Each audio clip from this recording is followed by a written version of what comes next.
Hello, hello, can you guys hear me? Do I sound, you guys hear my new mic sound? Do I sound better? Hello, hello. Hi Amanda. Hi Zero, thank you for redeeming. Hi honey. Hi baby. Yeah. I have a lot of problems with my text and it's bothering me a lot. So like, for starters, my Vito, which is the app that I use for my PNG tubers, it restarted. Hi Hungry, hello hello, hello Zara, hello Jackie, hello Skylar, hello Sidio, thank you for the alert. Thank you, thank you. Thank you, thank you. Zero Buster. How is it going? I feel like things could be better, but they aren't. So yeah, I feel like things could be better though. Oh, Ollie, thank you for the stretch and the hydrate. Better mic, dude, chat. This is the new mic effect. Like this is the new effect. This is what I always sound like. It's funny because when I first tested out the mic, Key was like, Tiff, is this what you actually sound like? I'm like, what do you mean? Is this what I actually sound like? Is the music too loud, by the way? Should I lower the music volume a bit? Is this better? Is this audio better? Your voice sounds more mellow with the new mic. Well, it could also be that I'm having a really long day and everything is not going well. Like I can't open up my VC face after I updated my driver thingy, and like I updated my graphics card because Cydio told me to, cause like something to do with Streamlabs needed me to update it. So then when I updated it, it freaked up some of my apps. So like I can't use my VC face, which is my Vroid model, and my Vito decided to self-reset itself for no reason and no warning also. Like it just self-reset itself and it makes me so mad because it's just like, bruh, why is everything falling apart now? Like stop. Like I'm bad with tech already, okay? I don't need more problems. This is why I don't update my drivers. Hey, you guys hear the bread guy? He's driving by. Can you guys hear? If you guys can't hear him, then I guess this is the last you'll ever hear of the bread man. Oh, you guys can still hear him? Oh man, okay. Never mind. Then I take that back. It still sucks then. But I mean, can you guys? Is there a difference between the audio quality? Do you guys hear any difference really? Cause I don't know. I feel like there's not. Oh really? For sure? Yeah. Okay. Never mind. I take that back. Here I was thinking that like, nah, there's no difference. Okay. Yeah. There's. Okay. Okay. All right. Look, chat, it's not gonna be a happy stream. I'm very upset. I am very upsetty, spaghetti. I'm very unhappy, and honestly, I was planning to not stream at all, but I need to work on commissions. I want to redo Lou's commission because I was looking at art on Twitter, and I realized I could do better. So I'm gonna use this artist as a reference for her hands, especially because I suck at drawing hands. So I need. Someone ruined the streamer's sandcastle. Hope your day gets better. So thank you, Jackie. Thank you. I hope so too, honestly. So like long story short, I just need the hand. So honestly, I can reverse, invert, selection, invert, selection, delete.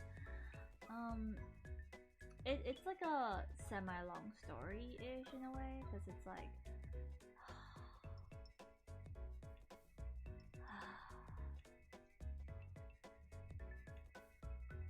I don't even know where to begin. I'm just so like done. Like obviously I wanna stream. Oh, by the way, the artwork that you saw on Discord, there's also alt pic in the replies. Aww. That's nice. Because Nai decided it would be funny to cancel me. Aww. So yeah, I'm semi-cancelled. Had to deal with the pain. Had to deal with the pain in the ass neighbor early. Oh, what happened? What happened, Hungry? So, if you guys don't know, because I'm horny on bruh, zero. Zero. It's okay. It's okay. Just here. I'll rub off some of my say-so-ness.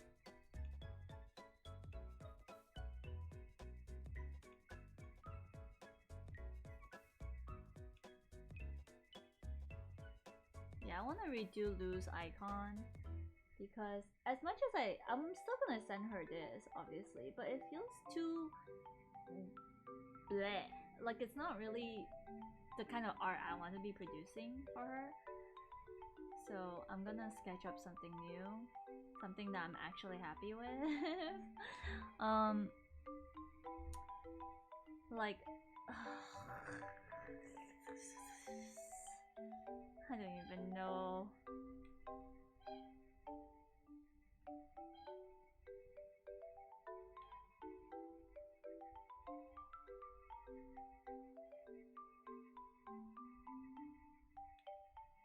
Hong Kong.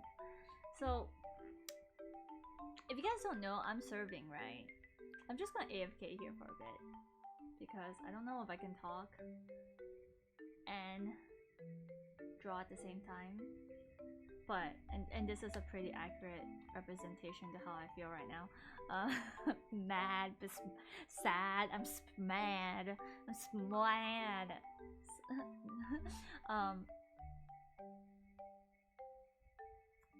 Like I realize I can't do sales because I can't sell people stuff or get people to join in on stuff that I myself would not join in or like be part of. I don't know how to explain it. So basically, this is what happened.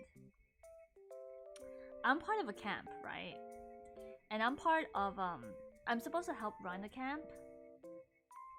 And basically they told me that in order to run the role that I needed in the camp, I needed to facilitate. Oh, yeah, it is. This is the first and last time I'm probably gonna serve in this camp for this particular church because my experience with it is so bad that I'm just like, I need a lot of forgiveness. Like in a sense where like I need to forgive a lot of people because of how like okay, let me explain it.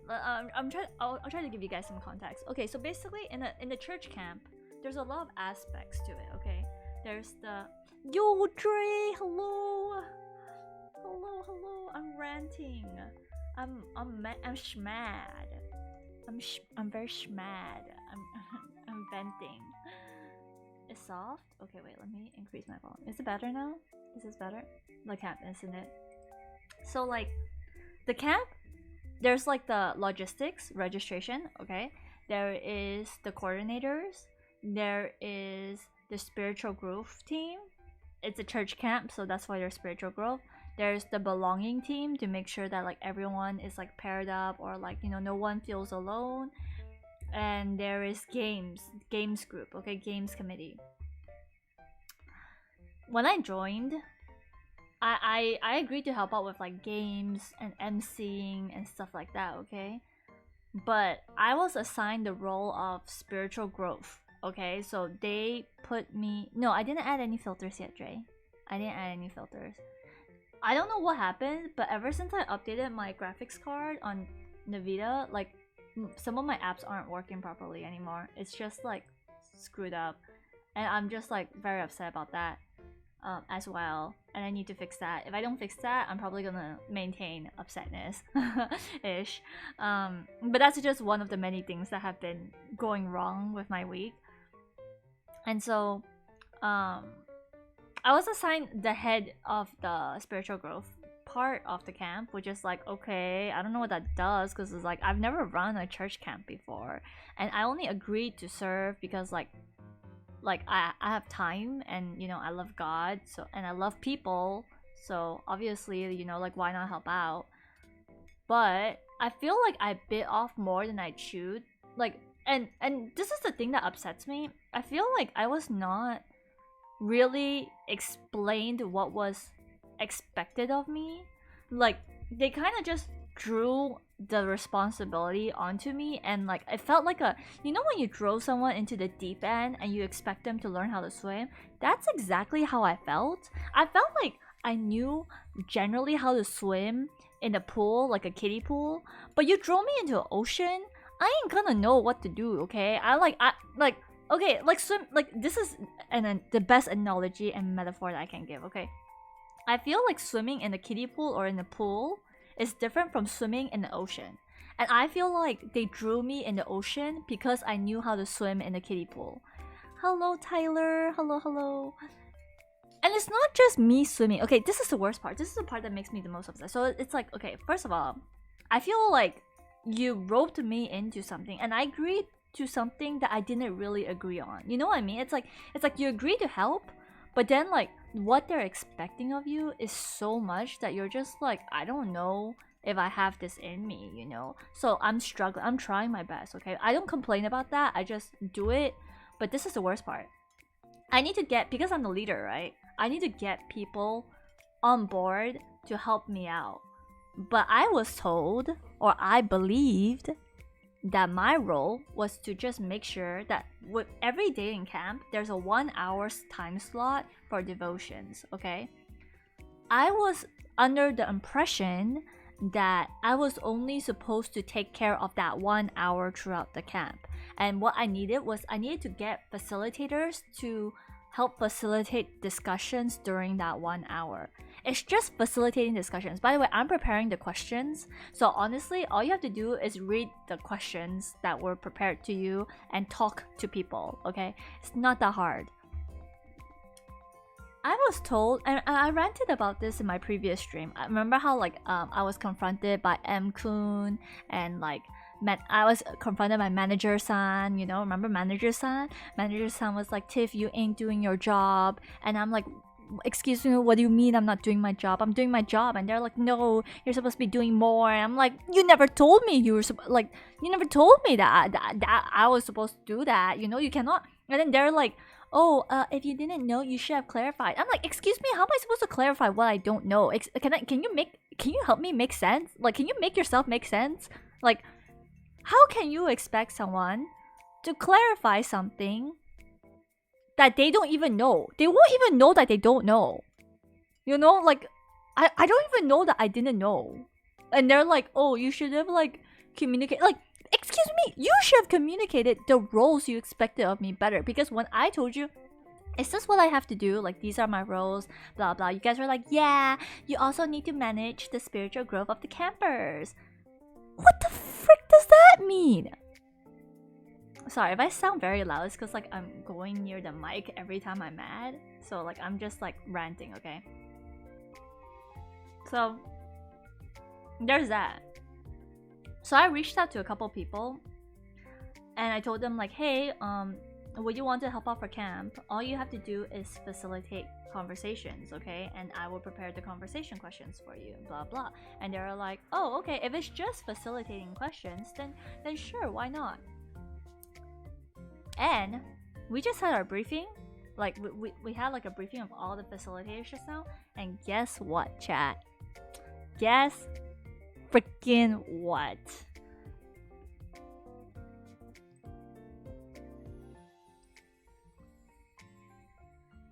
they added more roles and expectations from the facilitators, okay?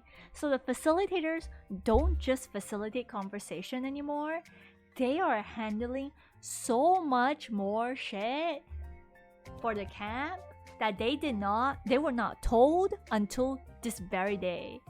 I had a couple people, I had someone message me like, Tiff, this is not what you told me. This is not what I expected. And I'm also just there like Pikachuing face, like what the hell is going on? Because it's just like I feel so like frustrated and upset because I feel betrayed, you know? Like imagine like these people that I called to help, these are friends, okay? These are connections that I have. Like I asked them to help with the camp, and then like all of a sudden they're like thrown into the deep end as well. So it's so like, can you imagine how I feel? I already felt like I was thrown in the deep end and I was already unhappy by it. Now you're making, and I reached out to 17 people, chat. There was 17 people I had to apologize to. I wanted to cry, honestly. Like I still kind of want to cry. Like there's 17 people that I had to that after the meeting was over, I had to send them a long message. I wanted to try to call them, but some of them didn't attend the meeting, so like I could only like tell them after they attend the meeting. But I was just like, hey, I know that when I first approached you to sign up for this role as a facilitator, I asked you to just facilitate discussions, and now suddenly you have all this that you need to do. You need to, like, there's just so much they expect of the facilitators, okay? And I was just like, I'm so sorry. Like, if this was like, I know you didn't sign up for this, so if you want to pull out, just tell me, and I'll take responsibility of it, because like it's really unfair for you to like, you know, to have to take on this task when this is not what you signed up for, you know? Horror lover, hello, welcome to the stream. I'm ranting about stuff. So fortunately there was a lot of people who were like, oh no, it's okay, Tiff, we're happy to help. Like I know it's added responsibility, but like I'm just happy to serve, like even though it's more blah, blah. Like I'm really grateful for people like that. But then there's like, I did have some people who did voice out like, you know, like, I'm very surprised, and judging by your reaction, Tiff, I could tell you're very surprised too, because during the briefing, I was like, wait, what the heck? I didn't say what the heck, but I was like, wait, what? Like, why are suddenly, like, certain people are like being group leaders, and certain people, I see, carry on, I'm gonna be lurking in the shadow, homies. Okay, horror. Hi, Shaman. And the people that were made leaders were people that didn't agree to be leaders. Like they personally told me like, Tiff, I'm okay with facilitating conversation, but like what about like follow up and all that? Like am I expected to do that too? And I was like, oh no, you just need to facilitate like conversations, and if you feel very pressured by it, let me group you with someone, so you're just co-leading, like you're just assisting. You don't need to like lead a group, you can just assist. Hi Shaman, we're talking about my frustrations with ministry. Okay, so by the way, like me venting about ministry, it's not that like I have anything against the church as a body. I don't hate the church. I'm not mad at the church. I'm not mad at God, but I'm mad at how certain people run things. And I understand that, like, you know, they're still human, like they're bound to have error and failures and all this stuff. But like I'm just frustrated, okay? I just need a rant. I'm just very mad. So like yeah, I was just very sad about this, because I was just like, I'm so sorry. Like all of a sudden they're made leader roles, you know, and then they're like, oh, it's okay, Tiff. We'll try to like undertake it. I did have some people who just didn't reply. Like when I sent them a long message telling them like, hey, I'm so sorry. Like, can you please tell me like if you're still on board with this, blah blah. Because like suddenly things changed. They just didn't respond, and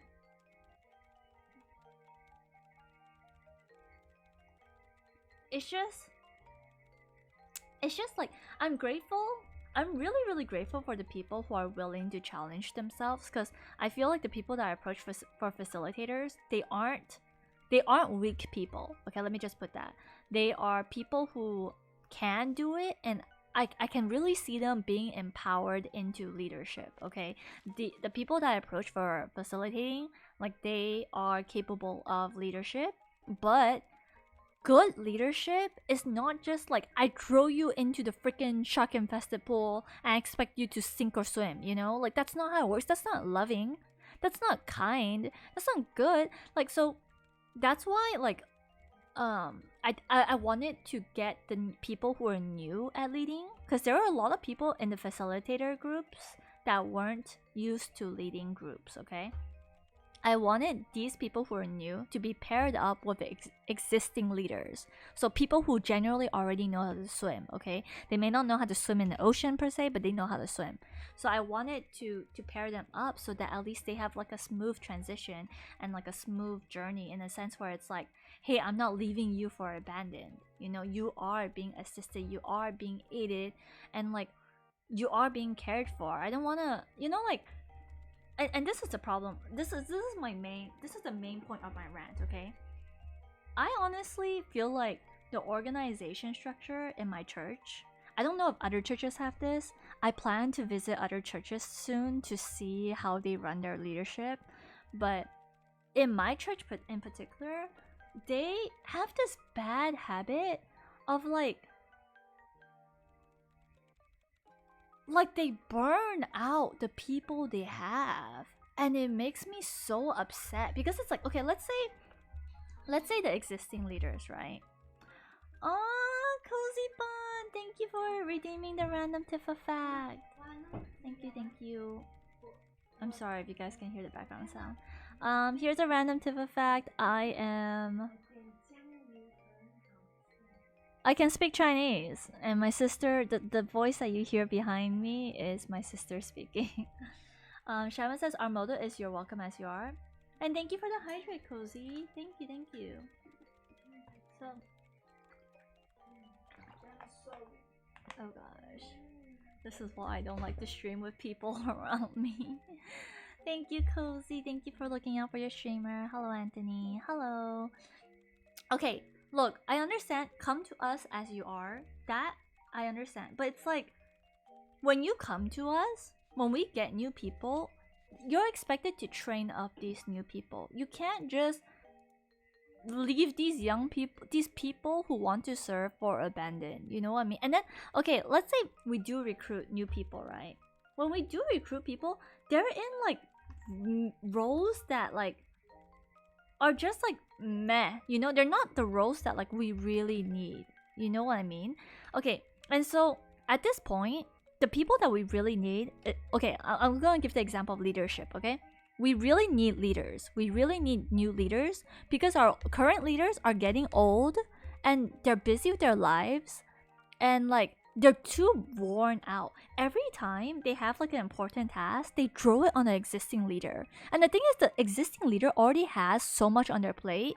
It's like, obviously, like I see where they're coming from too, because they're like, the way they're thinking is like, oh, the leaders have experience, so why not just give the important roles to the leaders who have experience?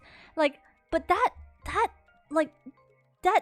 just like, there's no growth in that. Because, and then like, I remember we have so many meetings, chat. We have so many meetings where the leaders are gathered and we're just like, we're burnt out, we're short on staff, we don't have enough hands, we don't have enough people to disciple the newcomers, the new believers, and all this stuff. And like, the existing leaders already have too much on their plate. And then like, so then they always talk about like, oh, we need to raise a new generation of leaders, we need to raise the next generation of leaders, blah, blah, blah, blah. Okay, what are you doing then? What are you doing to do that? We need a redeem for breathing. Because if you go to our church, well, you're a gangster, we believe God has sent you to us. Look, you don't need skills to serve. You just need to have the heart to serve, right? So here's the thing. Here's the worst part. There are young people who want to be in important roles or in the more like heavy roles, okay? They want to be there. But instead of allowing these young people opportunities to serve and opportunities to teach, they're not. They're literally not, chat. Like, again, the important roles are just given to the more experienced leaders. And it's just like, and the leader who's, okay, there's like one, we have a youth pastor, okay? He's in charge of what leader gets to do what, essentially. And you just need the will, not the skill, because if you want, God will lead. That's kind of what we think. Yeah, I believe in that too. But the problem is, like, our current leadership isn't empowering or allowing the young people to be leaders. And if they do empower, it's in such a detrimental and hard, like, in a way that where I feel hurt.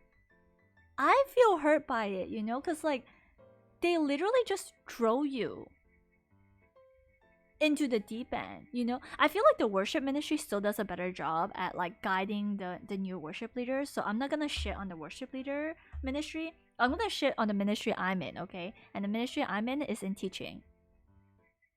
So I feel like in order to like get someone to like to teach someone how to be a leader, or to teach someone how to teach, you have to lead your leaders, right? The people that you want to essentially become future leaders, you need to invest time and effort and like give them little opportunities where they can lead and teach, but like you're monitoring them, or you are with them, you are supporting them, so they don't feel like all of a sudden like, hey, example, like, hey Shaman, I need you to teach a class, I need you to teach this, you know. It's like if I were to do it properly, I would be like, hey Shaman, I think you have the potential to do this, like would you be keen on like sharing maybe next week's Devo? Like, I'll be there to assist you, like we can do this together, you know, that kind. I'm just using Shaman as example, chat, okay?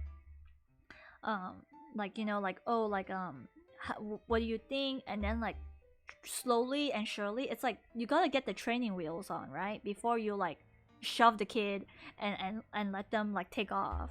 But I feel like we don't have a good balance of that. And the thing is, like, I feel like one of the like I said, I'm one of the second generation leaders, okay? So we have the first gen leaders, which is like the youth, the youth pastor and his gang of friends, and then there's the second gen leaders, which is my generation, and I'm trying to raise up another generation of leaders under me. However, I don't have anyone doing that with me, because the second gen leaders, quote unquote, we're so like like we have no unity, because like basically how I became a leader was my youth pastor was like, hey Tiff, you have the gift of teaching, do you want to be a life group leader? And I was like, I don't know, I can try, but like I don't know, like can you help me out? And then so like he kind of just drew me, like he attended the first time I ever taught a lesson, but after the first time he just like let me teach by myself. Like he just left me to my own devices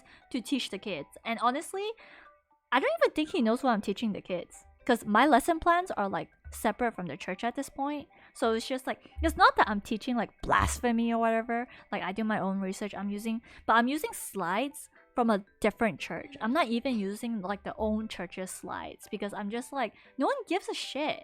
Like excuse my profanity, but like the first gen leaders, I feel like this is just my feelings, okay? This is just how I feel. Like this is not, I'm not speaking on behalf of the church or whatever, but it's like I feel like a lot of times I feel used. I feel like people only come, like my leaders only come to me when they need something from me or when they want something from me. And I'm worried that I will end up becoming that kind of person to the people that I'm looking out after, because I don't have any example. I don't have any guide. In the past, before my youth pastor got married and before he got busy with his life, he did used to like mentor me and my sisters, but I don't know, life got busy for him or something, and then he just like is like, oh yeah, Tiff can handle it by herself, you know, like just leave it, just whatever. But it's like, here's the thing, I've been teaching a life group for like 2 to 3 years now, and they won't even let me teach in camp. They will only allow the first generation of leaders to speak in camp. Like I proposed a couple people to speak in camp, myself included, and some other second gen leaders, because the first gen leaders are all working adults. I'm a working adult too, you know, so it's just like that's how old our freaking leadership is. And it's just like I can't, like, I'm just like, dude, if I leave, the second gen of leaders is fricked, because I don't even really know who our second gen of leaders are. And like I could name like probably 2 at most, but there's no like clear cut second gen leaders. Everything is so first gen dipshit. You have to keep up. You have us to keep you like you're now. Oh no, social. It's like, and the sad thing is like I don't blame the first gen leaderships as well, because the first gens, they're also kind of thrown in the deep end. So it's not my leader's problem. It's like the whole organization as a whole. It's becoming an old church.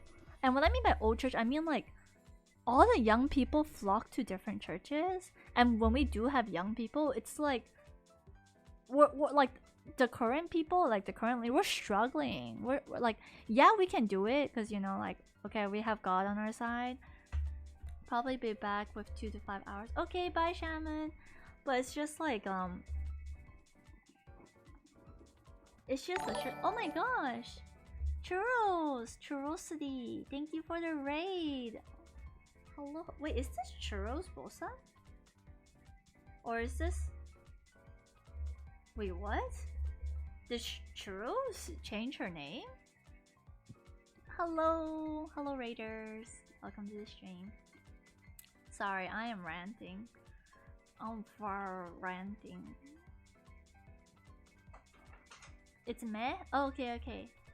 Hello, Churrosity. Hello, Churros. Is this your second account? Ah, it's an oh. Oh, okay.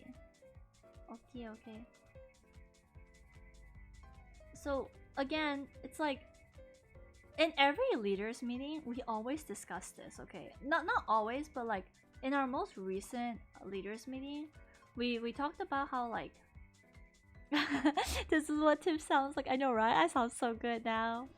I sound great now. Hello MD, hello. We always talk about how like, oh, our current leaders are getting older, they're getting busy with their lives, so we need to raise up the next generation, right? Yes, do I sound better? J Septic says, damn, that's crazy, right? And okay, so like also first gen leaders, they're all getting married, okay? Or they're all married. So they're all like going through into like the honeymoon phase of their life. So like obviously ministry is not their first priority anymore, marriage is. Which is like, that's completely normal. That's okay. And he says you sound very clear now. Thank you. New mic, let's go. Thank you guys. Thank you. Sorry, I'm ranting. So it's like, it's normal, like, and that's my concern, because it's just like the more disconnected we are, and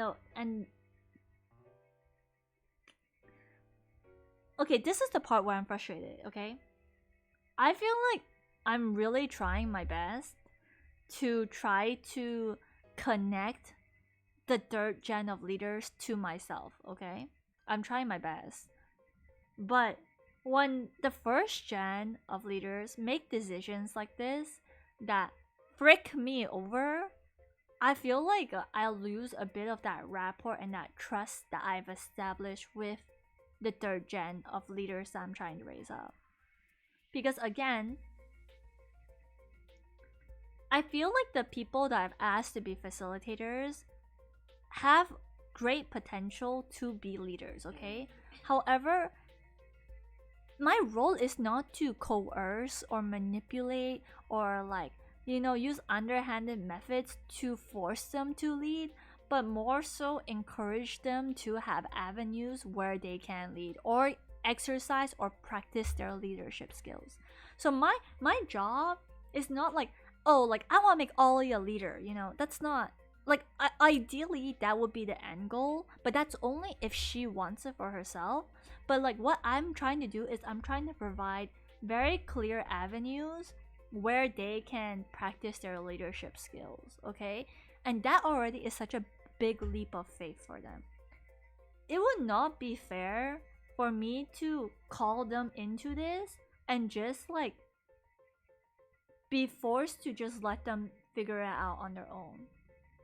Which is exactly how I felt. Like I felt like that's how I was treated, you know? Like I don't want them to feel the way I felt when I was approached and made to become a leader.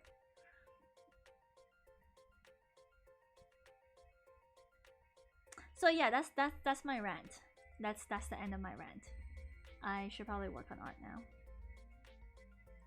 now. Um, the good side, the good side of things is that I do have a lot of people.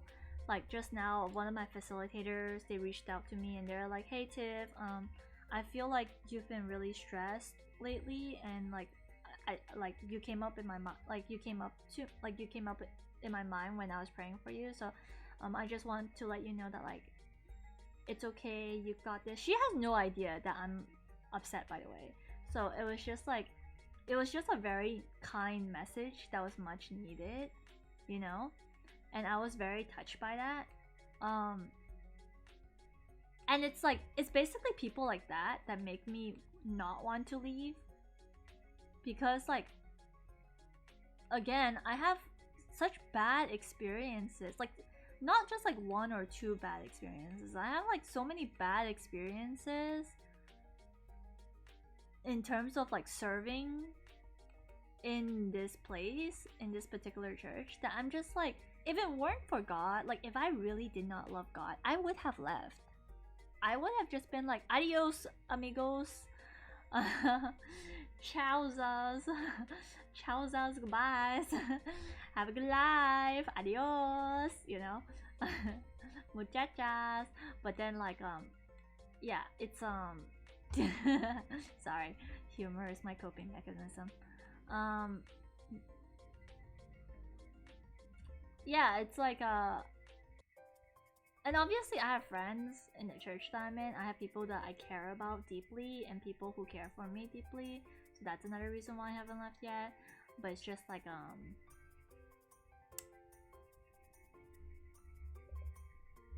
I'm not gonna lie, the temptation to leave is there. It is very much there. And it's sad because it's like I don't really have anyone I can talk to about this with, you know, like I mean, yeah, I talk to my sisters about this, but like most of my friends who actually understand what I'm going through go to the church I'm going to, and I don't want to discourage them and make it seem like the church I'm going to is a bad church or whatever. It's not a bad church. I just don't have good experiences with it. That doesn't mean that it's a bad church. It is a great church. I just, again, not the best experiences, and like I don't know, like sometimes I just want to leave because like I really don't feel cared for in the church. Like I feel okay, it's weird because it's like there are times where I feel very cared for by certain specific people, but um I feel burnt out by the church. And I know that's a problem because it's like if I'm feeling burnt out, then like, you know, like I'm maybe something's wrong, whatever. Maybe I should be praying more, or I don't know. But yeah, I feel like it's easy to care a lot and then not feel cared for. And the thing is, it's like I'm not the only person that's felt this way in the church. Like there's like leaders previously that literally just left because they just felt used, and they literally, I never really see them in the church anymore, you know. I think they might have swapped churches or whatever. um and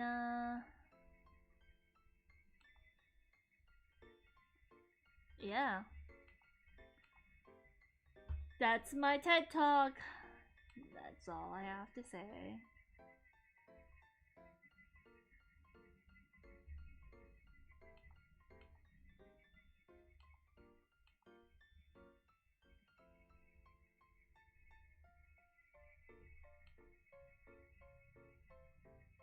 I wanted to work on. There's a Christmas like a your character here that I want to do. It looks like this, but honestly, my schedule for December is so crazy packed. It's so stupidly packed that I don't even know if I have time to do this. So it's like I made this base for nothing at this point. But it's okay, I guess. It can't be helped.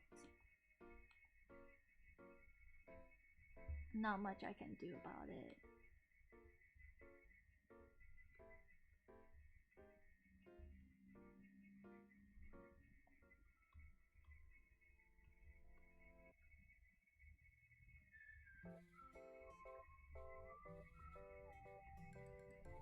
So yeah, on the topic of like why I can't do sales, it's honestly linked to this. Like I can't really be in something that where like I use my reputation to rope people into something that like I don't know. I feel like I don't have that in me. uh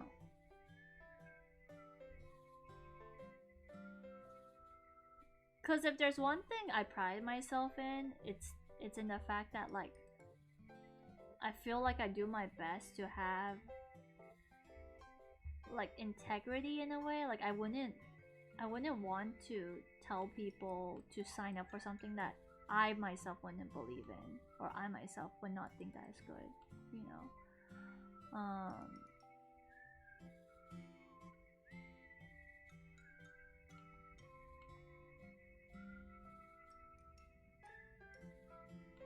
I think it just sounds like you can't sell other people's stuff you don't believe in.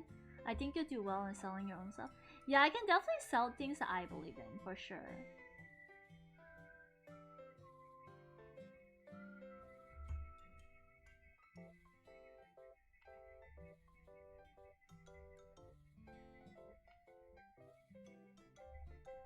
I feel like this might look cuter than what I did here. So let's redraw this. Draft. Problem? What's wrong? What's the problem, Ollie?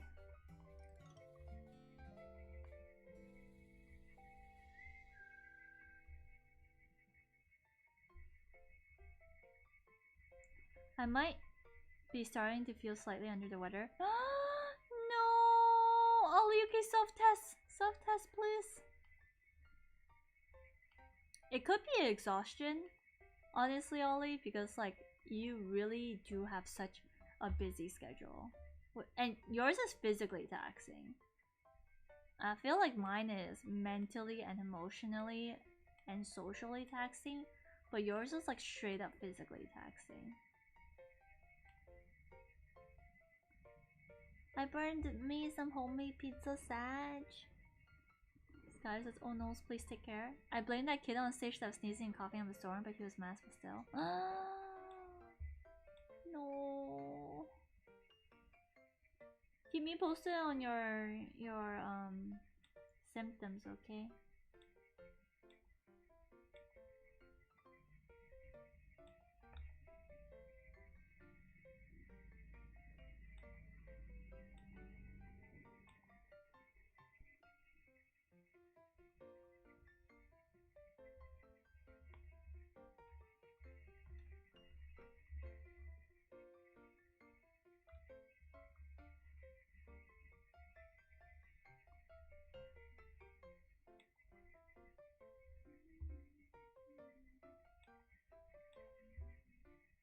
I mean, honestly, everything that I said, like, yeah, I'm upset about it, but I'll probably forget about it once I sleep it off. I'm not really someone that like tries to hold grudges, or like dwell on like negative stuff. So like, yeah, I'm upset about it, but it's like, I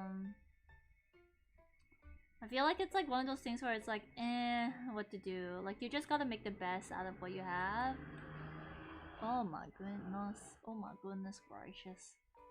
You just gotta make the best with what you have. And like, some of the people I contacted to apologize to, like, hey, they were like, you know what, it's okay, it may not be according to your plan, Tiff, but it's like, we're just hoping it's according to God's plan. And I'm like, okay, yeah, that's very encouraging. Thank you for that.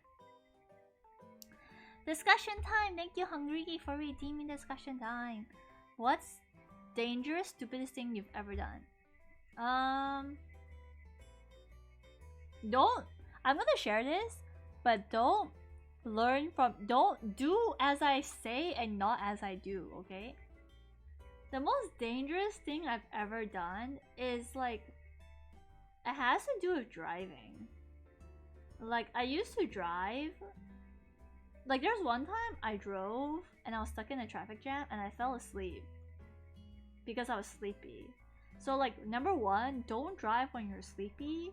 And number two, when you're sleepy, don't listen to freaking soft, calming music. It's gonna make you fall asleep. Which is exactly what I did. I don't know why I was so smart back then. Like, I was already sleepy and I was like listening to sleepy music, you know? I was listening to like soft, calming Japanese music. And like, I dozed off and I hit the car in front of me. Yeah. Another thing that's really stupid that I've done is sometimes when I'm stuck in traffic, I don't do it anymore, obviously. Sometimes when I'm stuck in traffic, in the past, I used to watch YouTube videos. Hello, wifey! Hello! Good morning! I'm redoing your icon because I didn't like the first one I did. Hello, hello. I'll still send you this one, but I just want to redo it in a chibi art style and see how it looks. Yeah, the second most dangerous thing is, yeah, I would like, sometimes if I'm stuck in traffic and I'm really hella bored, I will I would watch YouTube videos as I drive, which is really bad, and I got in a car accident for that. So don't, and I've never done it since. Okay? So don't do, luckily, fortunately, all the times I hit a car, I never hurt myself. Like, I never like died or anything. I mean, obviously, because I'm here, but like, Chibiara is so cute though. How long is your dress? Oh wait, which is your newest reference? My dress ends right above my thigh.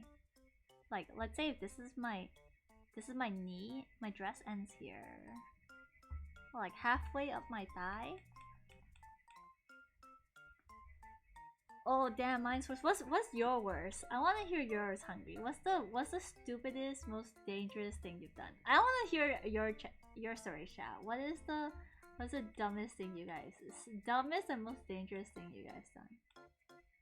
So I feel like God gives me a lot of journey mercy in terms of driving, because I feel like with the way I drive, I should not be like, the fact that I am unharmed is a miracle. You have 9 lives though? For real, for real. No, but really, like, I feel like with the way I drive, it's really like a miracle that I'm alive. Oh, is your PNG an outfit or a new outfit? It's an alternate outfit. I don't really have an official outfit. I kinda do, but it's like I'm very indecisive. But let me do a quick reference. So the white cardigan is just a normal white cardigan, so it's like, I don't think I need to explain that very much, but it's just boop. Normal white cardigan. I should probably draw up my reference sheet soon. And then the dress looks like this.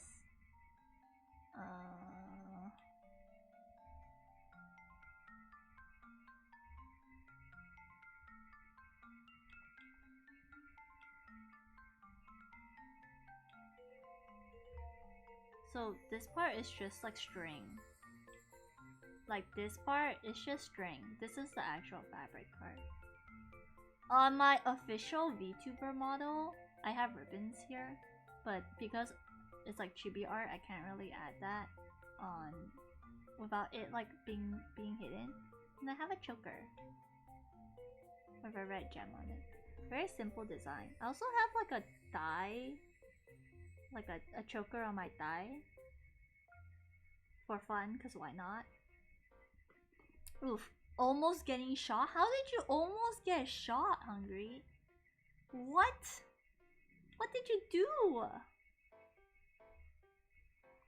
Girly. Another stupid thing I've done is okay, so you're not allowed to get piercings in high school because I went to a conservative homeschool kind of thing. And so you're not allowed to get piercings, but I am rebellious. I don't care. So I got like a bunch of helix piercings. I have like 4 helix piercings. I allowed one of them to close for this reason, okay? So one day, I got summoned to the principal's office, and I rarely get sent to the principal's office, okay? My teachers don't really pay attention or notice that I have earrings because my hair, I wear my hair in pigtails when I was in high school. So this is kind of what I used to look like in high school. I was like just like I always wore my hair like this. Like a puppy, you know? And it never changed. I always had my hair like this in high school. So because I always had my hair in pigtails like this, my ears were usually covered. So that's how I got away with getting 6, like 1, 2. I got like 9 piercings when you're only allowed to have 1 piercing, okay? So but then one day I got summoned to the principal's office. So I was like, oh my gosh, is she going to like grill my ass on my piercings? So I took off my piercings to see her. And I honestly, I can't remember why she called me to the principal's office, but she called me there. And then I learned now have fun drawing. Thanks, Charles! Thank you, Charles, for the alert. Have a good, whatever you're doing. Have a good evening. And so like I took it off. And the thing is, one of my helix piercings up here. If you guys don't know, helix piercings close really hella damn fast, okay? They close really fast, especially when they haven't healed over. Like when it's like a new piercing, it can close very like rapidly. So what happened was one of my helix piercings was new. It was like probably like a week new or something. And so when I took it off, it was still like I was still using like the new earring stud. You know, like when they pierce your ears, they pierce it with like the beginner earring stud. Yeah, I was still using the beginner earring stud because that's how new the piercing was. So then after the meeting was over, I took off. Obviously, I took off the piercing. I can't speak English. So during the meeting, I took it off. Then after the meeting was over, which was like 20-30 minutes later, I tried to put the piercing back on, but my hole closed. My piercing hole closed, chat. So what did I do? Your girl gave 0 Fs. I like shoved that earring through that hole, okay? I did not. It was painful. It was hurting. My ear was throbbing.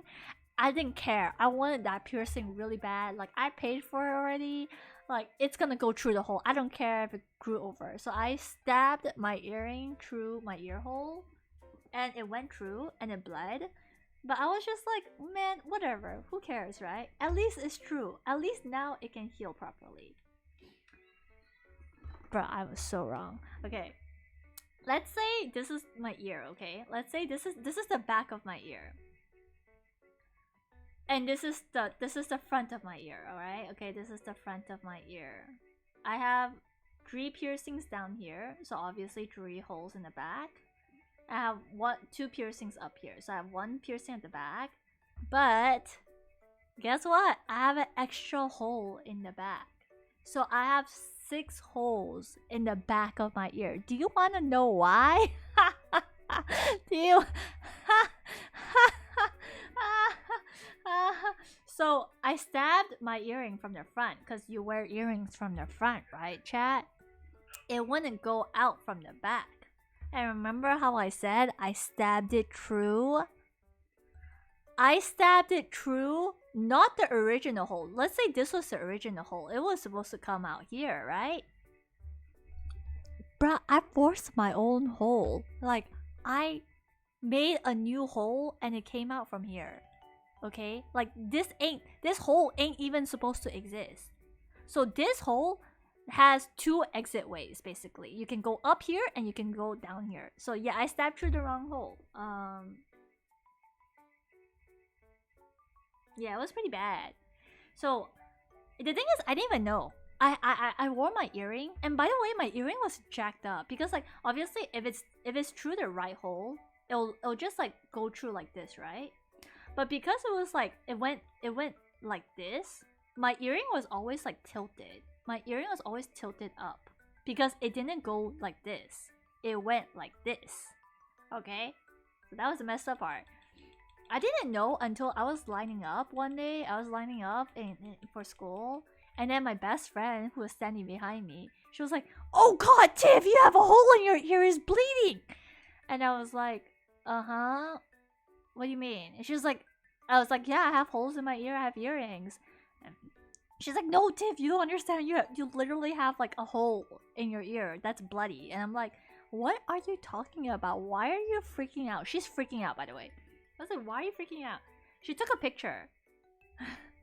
She took a picture, man. It was like, I was like, I became the Pikachu face, Skylar. I became full on Pikachu face because I was like, what? What? Yeah, I was shocked. I did not. I was shocked, and I realized. Hello, Mikita-san. I was like, oh snap! That's why my earring is crooked, because I stabbed it in wrong. Hello, Kahu. Hello, my chick. There. Welcome to the stream. Welcome. Wait, you can have ear accessories other than the earlobe? Yes, you can, Cryptic. Yes, you can, honey. You can have loads. I was really into piercings in my teenage years. I wanted to get a rook piercing. I wanted to get helix piercing. No, I got my helix piercings. I wanted to get like the tragus piercing, which is like, okay, let's say this is your ear. This is your earlobe, right? The tragus is here. I wanted to get this, but my tragus is too small, so I couldn't do this. I have 2 helix piercings though. Damn, your school allowed piercing? No, it did not. That's why I had to take it out. I had to take my earrings out because my school didn't allow piercings. But like I said, I was very rebellious, so I didn't care. I just did it. I don't care. Dog, we ain't even allowed to have a hole in our ear. Yeah, that sounds about right. I knew a friend that had a similar experience, but instead the hole they got was too big, and their earring went into their ear, and the hole healed over their ear. No! Oh God, no! They had to push the earrings to. Oh gosh! Oh dear, no! Oh no! Oh my gosh, it's so bad. Oh gosh, that's rough. Okay, this is the dangerous part about this, chat. And this is something I need to tell you guys if you guys are planning to get your any part of your cartilage pierced. If you're gonna get your ear cartilage pierced, this is something you need to know. Certain veins in your ear, if they experience intense trauma, it can make you go blind. Okay? Like I had a mutual or a friend who got a helix piercing, and like it was hurting her, it was bothering her, and she like rolled it. You know when you like roll the earring a bit, like you just like get it to move. When she rolled it, something triggered, like it triggered one of the nerves in her brain, and she lost sight in one of her eyes or in both of her eyes. I can't remember. when I was told of this story, I freaked out because I was just like, bro, I got so many helix piercings done, and it's like not properly done, by the way. It's like they used the gun to just shoot my ear. Yeah, this was new to me too, you know? So ever since I found out about that information, I stopped getting piercings done. I stopped getting helix piercings done. Because I was just like, nah man, I ain't risking my vision no more. Hello Ivana! Hello, hello! How is your evening so far? Okay, okay. Hungry says you can't hide it too because your teachers literally check your hair, especially if it's long. Sorry, my sister is coughing like that. Yeah. Oh, that's rough, Hungry. That is rough. I don't know why Asian schools do that. I don't know why they're so strict with like having piercings. It's like, what am I like?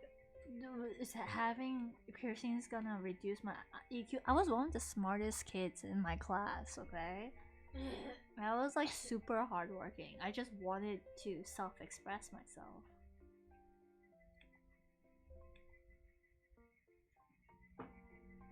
I'm doing great. Thank you for asking. Gonna play Apex with Dre later. Ooh, nice noise. Is Dre good at Apex?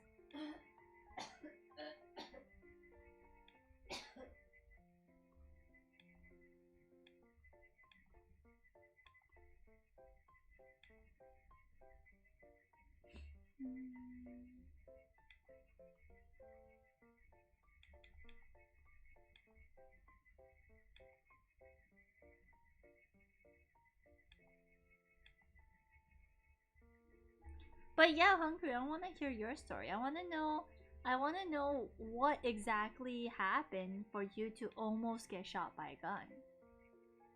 She carries me in that game. Aww. That's cute. That's cute.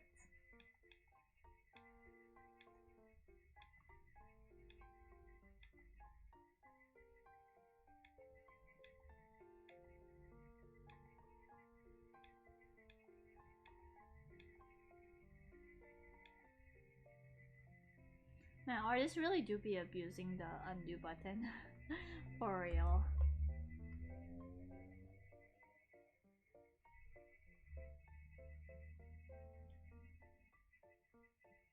Speaking of artists, recently I was in a meeting, Skylar was there too, and like one of the speakers was like, "Oh, what is 24 times 60?" And me and Skylar were sitting next to each other. We're just like, we didn't even try to do it. Like, and then like the guy like 3 seats down was like, "Oh, it's blah blah blah blah." Like he said the answer, and I was just like, "Wow, you were able to do that in your head. Like you were able to do the math like just like that. Like, oh my gosh, you smart." Like I gave up the moment I was like, 2460. I gave up after that. The moment like I went this, I was just like, yeah, I'm not doing the math no more. I think it's 0. 6 times 4 is 24, 12, 14, 1440. Yeah.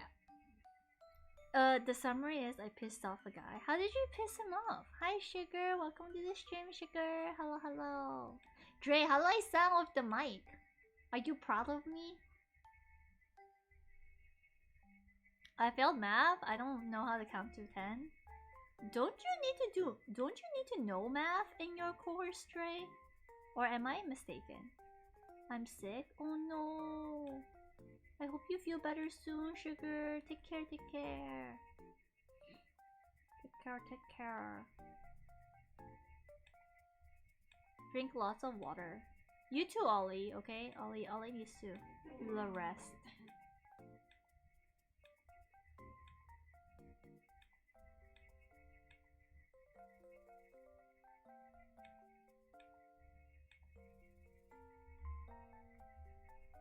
Sugar says I can count to 20, 30, but numbers 15 and 14 in Portuguese. Ah, that's so cool, Sugar. You know how to speak Portuguese? Hungry says he was having a bad day. What did you do? Was he holding a gun? Dre says, oh yeah, comm sci needs ad math. Oof, good luck, Dre. Lurk, BRB, my stomach is someone killing me. Okay, okay, Dre. Take care, baby. Dre is also sick? Oh no. Yeah, please take care. Please take care, y'all. Especially if you're not feeling well. Y'all shouldn't even be on my stream. You should be resting. You should be resting yourselves.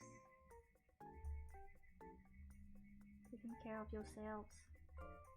Hello, Pandato! Welcome to the stream! Hello, hello! My VC face is having problems, so I'm unable to access my Vroid at the moment currently. But it's alright. We can make do with this for now.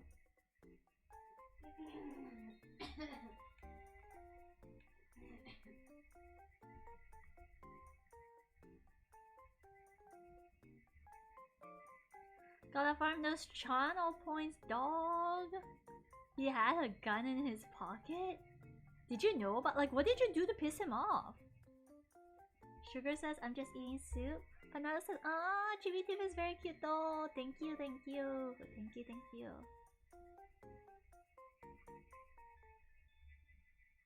I need to do a proper reference sheet for myself one day. Thanks for the shout, of course! No worries, Mandato. I'm more than happy to support my fellow streamers.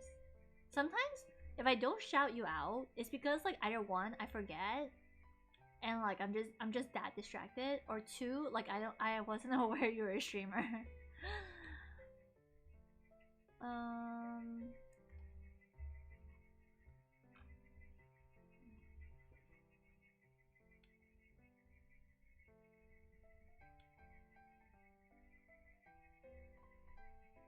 Same, I'm so forgetful sometimes. That's why I need mods. I need mods to help me out, because your girl needs help. Your girl really do need help. I can't do this.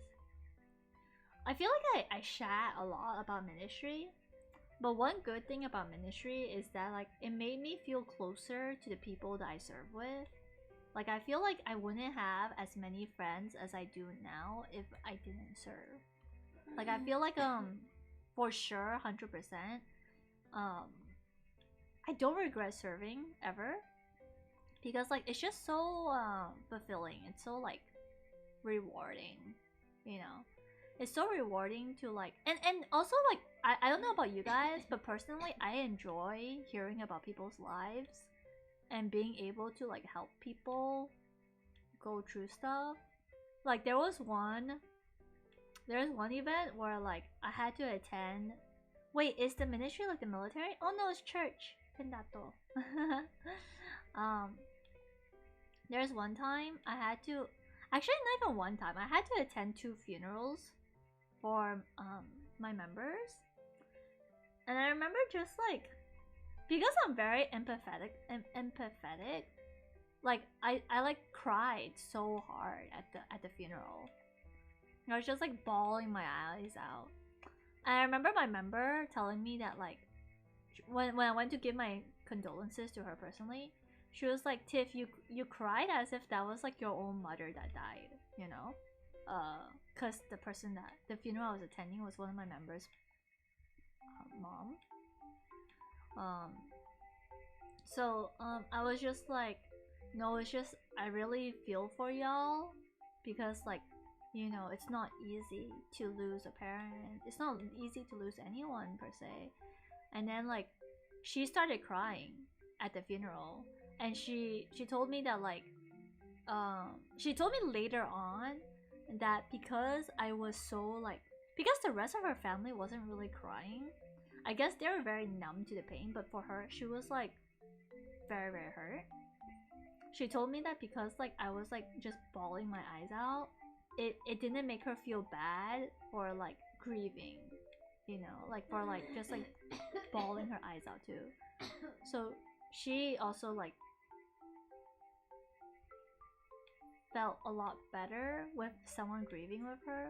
And I was just like, man, I didn't know me being an emotional emotional wreck was gonna help someone, you know? Like I just really felt for her.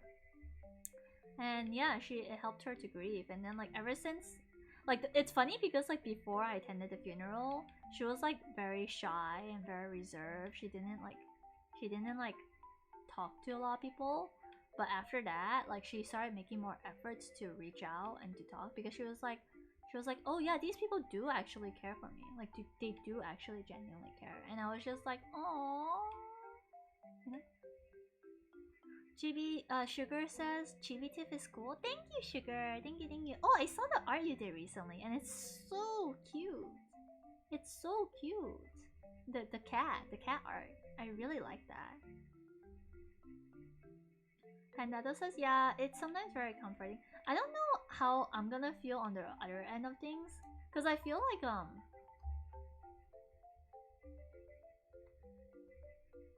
I've like been I haven't really lost someone super dear to me before.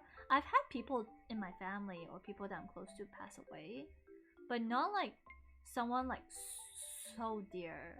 You know what I mean? But with like my grandma being sick recently, I do understand like not really the grief per se, but like I kind of feel like I have a taste of how painful it actually is. And like not to say like I thought it wasn't painful. I knew it was painful. I just didn't know it was like this painful. You know?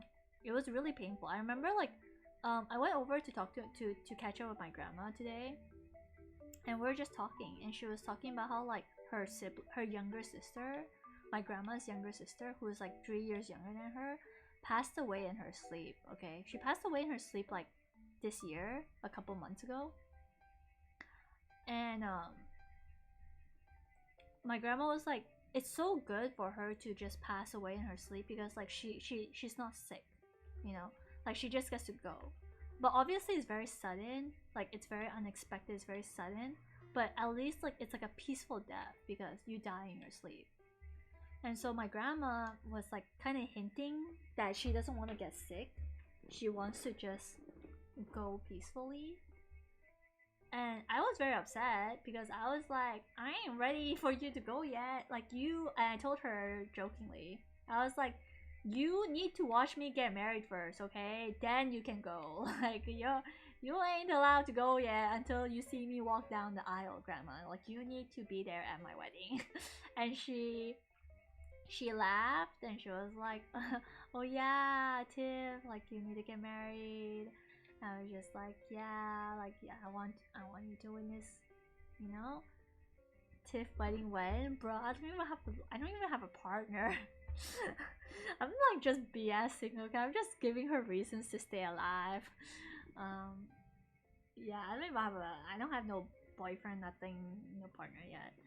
But basically, it was like that kind of conversation, and we're just like talking about life, and it was very sweet.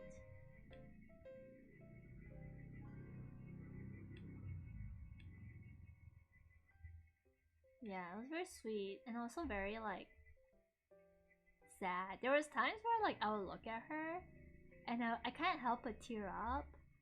I feel like I could easily audition for like tragic heroine role right now because like I can cry on demand. Now, I can like if you ask me like Tim, I need you to cry right now, I could do it. I could do it easy. You just give me 3 seconds. I just think about my grandma, I'll cry. Like it's so easy for me to cry now. These days at least. Just marry a pillow easy, bruh. But Pandetta says you should read Crying in H Mart. It's a memoir where the author proposed just so her mom could attend her wedding and then pass away. No, Pandato, no, no, I can't watch, I can't read stuff like that. That will kill me. I feel like I might have seen it before. Let me look it up. Crying at H Mart. It's a book. Oh, it's an audiobook.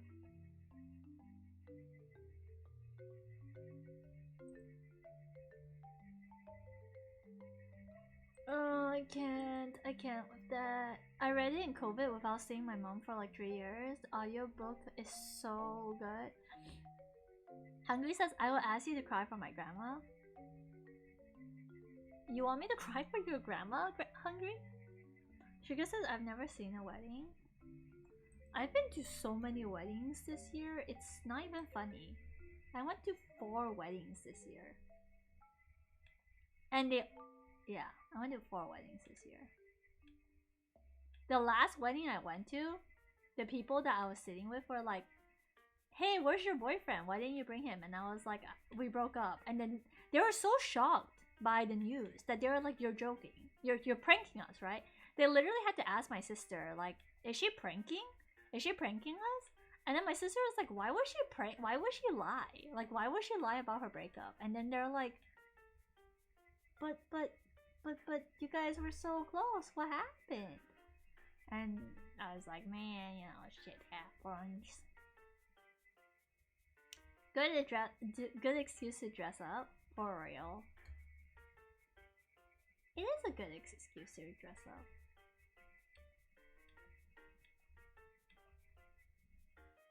I'll be there for the cake. I'm there for the food, especially if you go to a Chinese wedding. They normally have like these 8-course dinner meals that are like super expensive, but they're really good. They serve like shark fin soup and stuff like that. It's pretty nice. Chinese wedding, no cake. Chinese wedding only got like, there's only like the Chinese desserts like lotus and like dessert soup. They call it tang shui in Chinese, which I guess it literally translates to dessert soup. I don't know how else to translate it.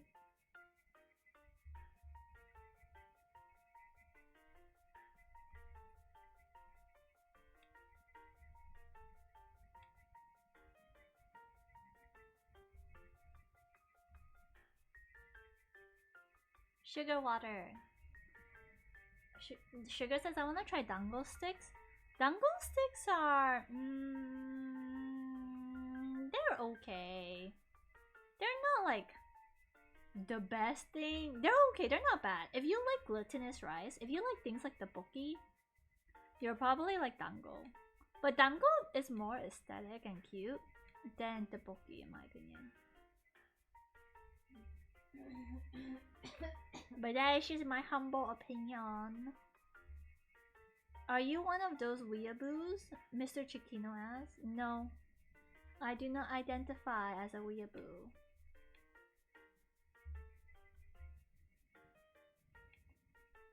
I remember there was someone who was like, oh, Tip, you watch anime? You're a weeb then. And I got so offended. I was like ready to throw heads. I was like, excuse me, what did you call me? Like, excuse me? Me watching anime does not make me a weeb, okay? Like, the last anime I watched was like 5 years ago. Excuse me? How dare you? How freaking dare you? MD says, yeah, Chinese wedding dinners are a delicious feast. It's a full-on 8-course meal.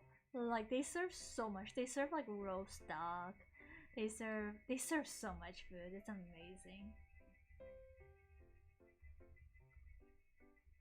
I thought people call people weeb jokingly. I think they were like joking about it, but I find the word weeb to be offensive. Like, I do not see weeb in a positive connotation. Like, it's always offensive to me. Because, like, I feel like people think weebs are like those, like, have no life. You know, like, I'm sorry. If you're a weeb, don't take this with offense. But I do not want to be associated as a weeb. You call yourself a weeb? No! Do you know, like, it's considered, like, derogatory? It's like calling yourself a nerd. It's derogatory. Like, it's like... And I think a lot of people don't know it's derogatory. But it is. It's like, okay, it's like, you know how the word nerd is like derogatory, but like there are some people who are like, I'm proud to be a nerd. I'm such a nerd. Like, I guess if you're proud to be a nerd, then yeah, sure. But I would not want to be called a slang that's kind of like the weeb. So like weeb is like the Japanese version of a nerd, but it's like an anime nerd, but it's like cringy anime nerd, not good anime nerd, like cringy nerd. Like the like when people say weeb, at least the people I know, and I the way I address the word weeb, I think of the word weeb as like people who are like, I'm Tiffany Chan. This, I'm like like, I'm sorry, I'm gonna puke. I can't. I'm too normie for this. Like, I may be a cat girl on the internet, but I am so pretty much a normie. Okay, minus the fact that I enjoy anime. I enjoy animations. I enjoy the Japanese culture. I respect it, but I can't. I wouldn't look. I would never just be like, oh my gosh, call me Tiffany Chan. Call me Tifa Chan.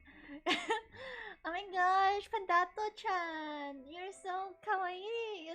Like a crap. Sugar says all the anime nowadays became boring. I'm still waiting for Yuri is my job. Tiff senpai. Look, I don't mind if people call me senpai, like unironically. If people are like, hey senpai, or like, yo senpai, like help me out. But if you're like,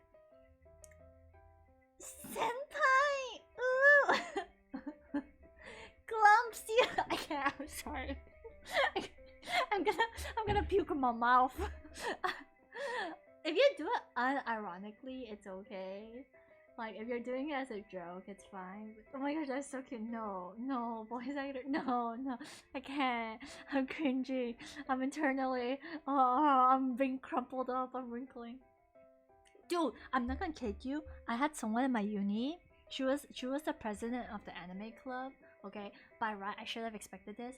She was the president of the anime club, and this is how she introduced herself. Okay, she was like, "Welcome, Mina-san," and she did the, like, when you do your, okay, let me just draw it here. When you're like, oh my gosh, wow, Potato, thank you for the 100 biddies. Here's your senpai uwu, senpai uwu. She was like. She was like, and then the thing is, her name is Sonia, but she introduced herself as Minami-san. You know when you do the oh wait, the finger hand wrong direction. Hand is here. Yeah, she was like, hello, I'm Minami-san. Hello, Mina-san. Welcome to the anime club. I'm sorry. Welcome to the anime club. She did this! I'm not even kidding you! She's a uni student, okay, Chad? She's like 19-year-old. A 19-year-old should not be doing this. She was like, so, yeah, she was like, hello everyone, I'm Minami-san. You guys can call me Minami-senpai. And I remember going to the anime club, and I was just like,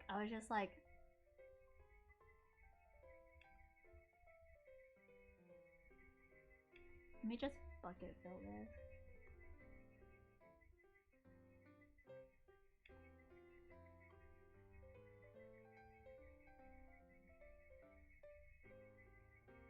Yeah, I remember just feeling so like, did she really do that? Did she just call herself Minami-senpai? Like, I was like, just like, they don't expect me to do that too, do they? Like, I just wanted to be in the club where I can share the anime that I watch, and like get good anime recommendations, like just, like I like, yeah, I was just very confused. And he says, Tiff, you should make these illustrated rants redeemable. The thing is, I can only do these rants like when I'm like doing art, Pandata says, I called myself Panda Senpai in high school. Ironically, I think. Oh, Sugar asks who is me and you their redeems? Me and you are the little Burbies that I have. Oh, thank you for redeeming you time, Sugar. Thank you, thank you. Okay, let me bring you out. Oops. I brought both on accident. Okay, this is you. I'll put you on top of my head. Oops.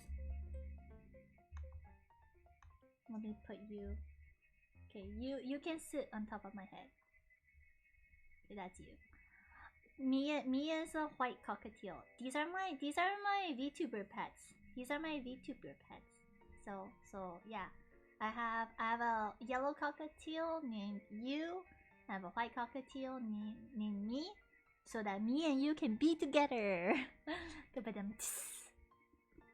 McChinkano says, I've been in an anime club before. If you don't know secondhand embarrassment, go to one of those. Aw, cute. She says Birdie is cute. Thank you, thank you. Hungry says, thank God I hit my anime art during school. The thing is, I like drawing anime art. But I do not want to be associated. Fun fact, one of them died kind of ugly in her dream. For real. For you. The thing is, I don't wanna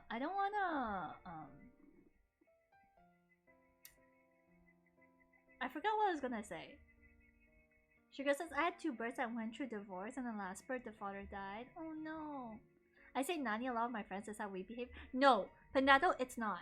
You can say Nani, you can say like, you can say Konnichi, what's up? It's fine, you know, Konnichi, what's up? Nani the fuck, you know? Like, you can say, I'm okay. If you want to mix in Japanese words, it's completely fine. Yeah, to be fair, we speak multiple languages at the same. It's fine.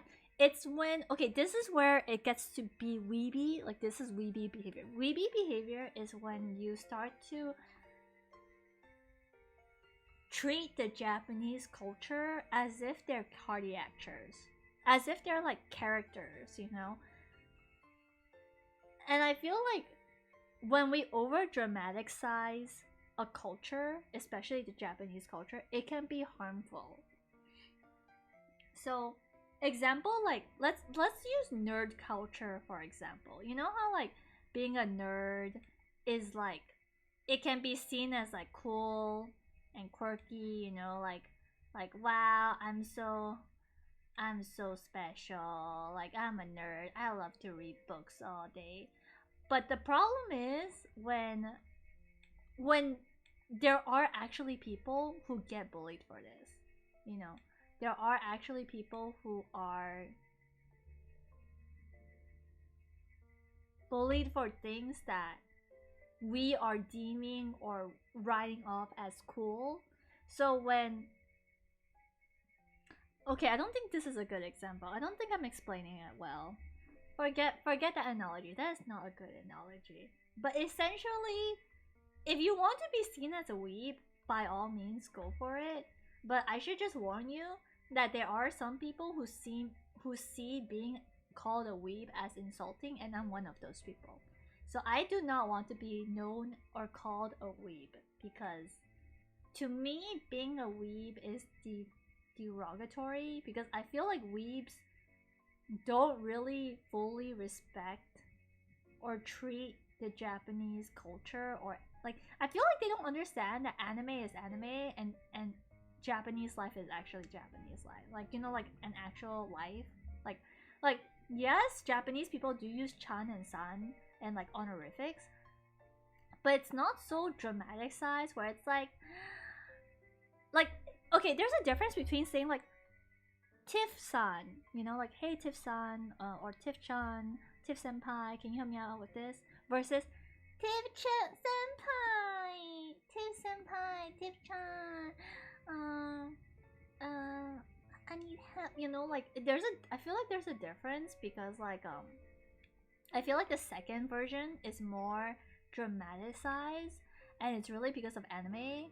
And again, not to say there's anything like clearly black and white wrong with it, but it's more so like it can be seen as a bit like insulting-ish, because the thing is, in anime doesn't reflect real life very well, because voice actors are voice acting, you know.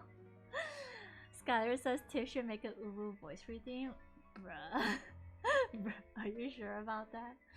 If I make an Uwu voice reading, it will be like the Nya reading. It will be so damn expensive. I'm gonna make it like 5k. And it's only gonna be for 1 minute. And I probably won't even speak. It's gonna be a waste of your points. Sugar says there was a show in Disney Junior I really liked. It's a new version of The Lion King, but the reverse story or something. It was called The Lion Guard. Oh, and then the show ended on Disney Junior. Oh, that's rough. Banana says, please, I second this. Sugar, Crypto says, anyone who unironically talks like that, I am afraid. Sorry. Potato, thank you again for the 100 biddies. No, doshite, Tiff senpai. I want Ulu senpai. Mikida-san, thank you for redeeming Arara. Did you Arara redeem? Hungry says, dog, I would just off a cliff. I hear someone ironically say that. That's the problem. I feel like the anime club that I joined, the president at least, she was really that kind of character, unironically. And a part of me respects her. Okay, a part of me is like, wow, she's so brave. And another part of me is like, wow, she's so brave. You know? Yeah, I have mixed feelings about that. It's like, I admire how brave she is, but at the same time, I feel like, is she like I was confused. I was like, is she not self-aware? Does she not know that it's cringy? Or does she know and she doesn't care? You know? Okay, the reason why I find it very cringy, especially, is because I went through that phase when I was in elementary school. When I was okay, I'm gonna bring out my shameful dark past, okay, chat. This is my shameful dark past. When I was like below 12 years old, I used to be a weeb. I know, it's horrible. I know, it's it's painful for me to say too. Okay, like I don't know why past Tiff was like that, but yes, unfortunately, when I was young, I was so weeb. I was I was so weeb that for talent shows, like school talent shows, chat, I'm sorry, I would sing anime songs for a talent show. I would go up on stage and I would proudly and loudly sing anime songs on stage to the school body. To the school body, chat. It was so bad. And the thing is, it wasn't just singing anime songs. I would dance, like with the hand motions.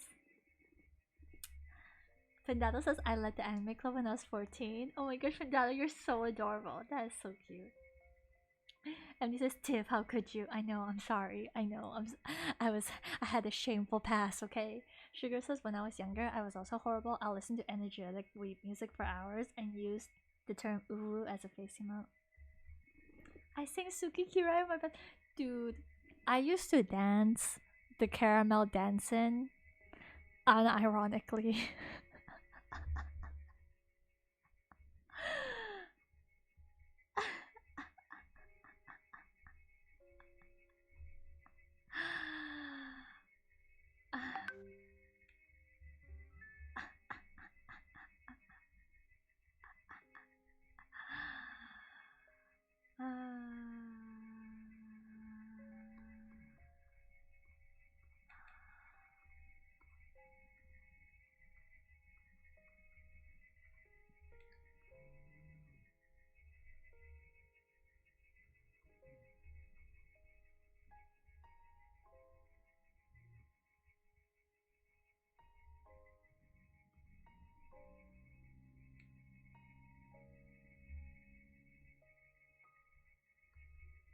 Yeah, it was bad.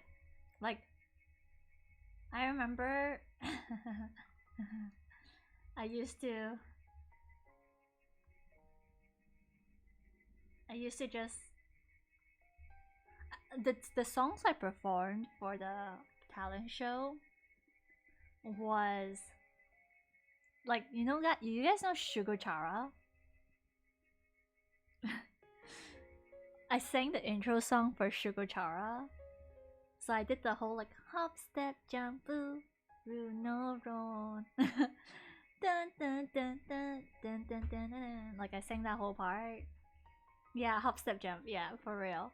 And I did Mermaid Melody. Um, I sang songs from Mermaid Melody. I sang songs from Full Moon, Washiga Shite.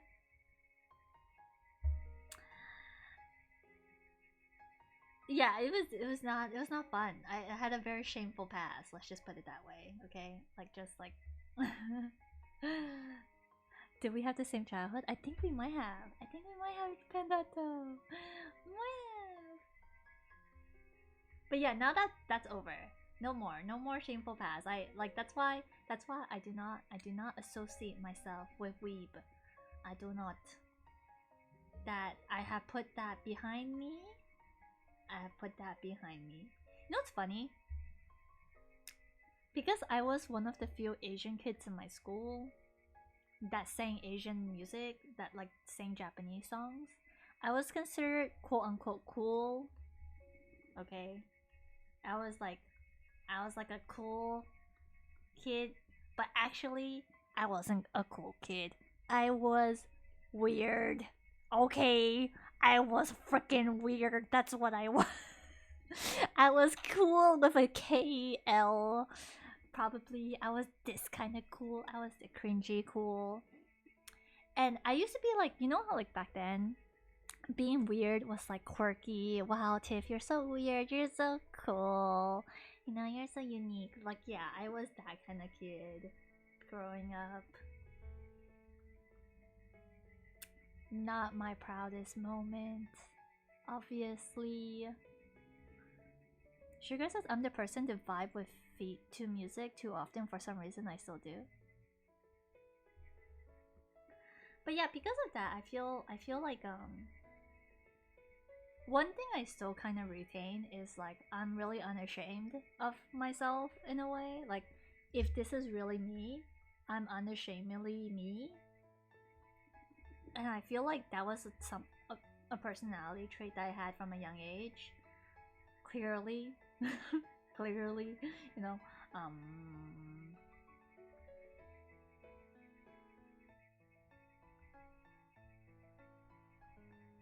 So yeah.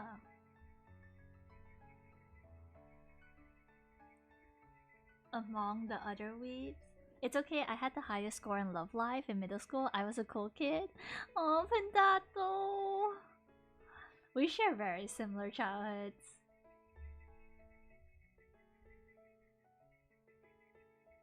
It's like I'm that one penguin from the movie, from a penguin called Feet or Penguin Feet. Oh, I think I know what movie you're talking about. Let me just hide this real quick. I think it might be different environment because I grew up in Asia.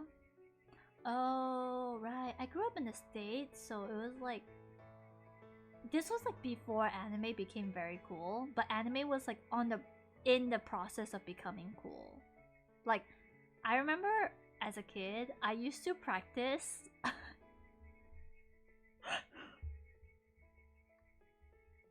I don't even know if I can say this. I just want to wheeze. I used to practice Naruto ninjutsu hand motions.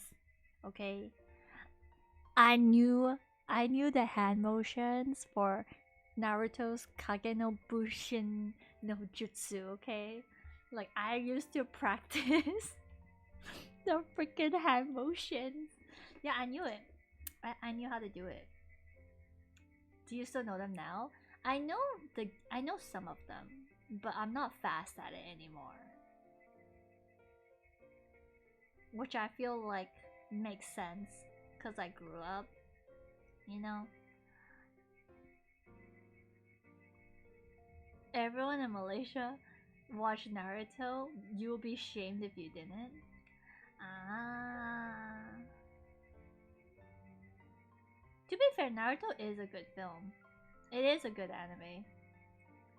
But yeah, in the States, no, Naruto wasn't like popular media yet. It was so cringe.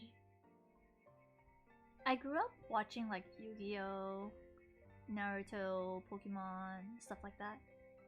Dude, I used to do that.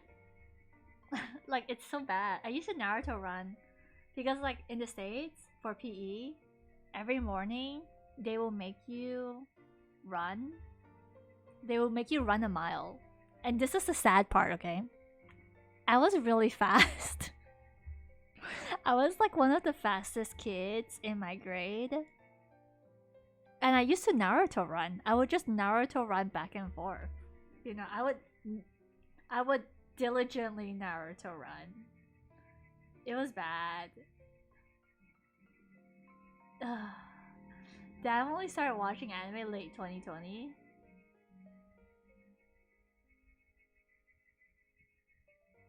She was a shinobi. Yeah, I was. It was bad. I started watching anime clips. The first anime I ever watched was Achikochi. Ooh. I don't think I've heard of Achikochi. I don't really watch a lot of anime anymore because it's very time consuming. But I think the last anime I watched was Keep It Cool, Boys. What? Twee! Oh my gosh! Thank you for the raid, Twee! Hello! Hello, hello, Twee raid! Oh my goodness! Oh my gosh! Hello, hello, Twee! How was your stream? Hello, raiders! Twee was playing music? Ooh, you're doing some music! Thanks for having us! No, thank you for coming by, stopping by. I'm trying to do some arts. She was fun, just carry. Ooh, what songs? Chat, what was your favorite song that Twee did? Those from Twee's chat, what was your favorite song that Twee Senpai did? See, I don't mind using the word senpai and chan and stuff, ironically, but the moment it becomes like serious, that's when it starts to become cringy for me. By the way, Raiders, I'm Tiff. You guys can call me Tiff or Tiffa. I do cozy art streams, and I play Genshin, and I do a lot of just chatting. Oh, thank you for the follow, Uncontrollable Adam. And Cherry Moo, thank you for the follow. Welcome to Tiff FM, guys. Welcome. Yeah, we're talking about whether or not the term weeb is considered derogatory. Because you know how there's a lot of people, especially I feel like in the Western world, there's a lot of people who are like I'm such a weeb, you know. As an Asian, I don't think being a weeb is something to be proud of. But that's just my take on it. That's my hot take. Feel free to agree to disagree. Twee says, I gotta head to bed now because it's quite late, but have a wonderful stream. Good night, everyone. Sorry, just a note on the topic. Okay, Twee, good night. Sweet dreams. Thank you again for the raid. I hope you have a good night's rest because I'm sure it's late. Zagrada says, rest well, Twee. Yep. Yes, sir.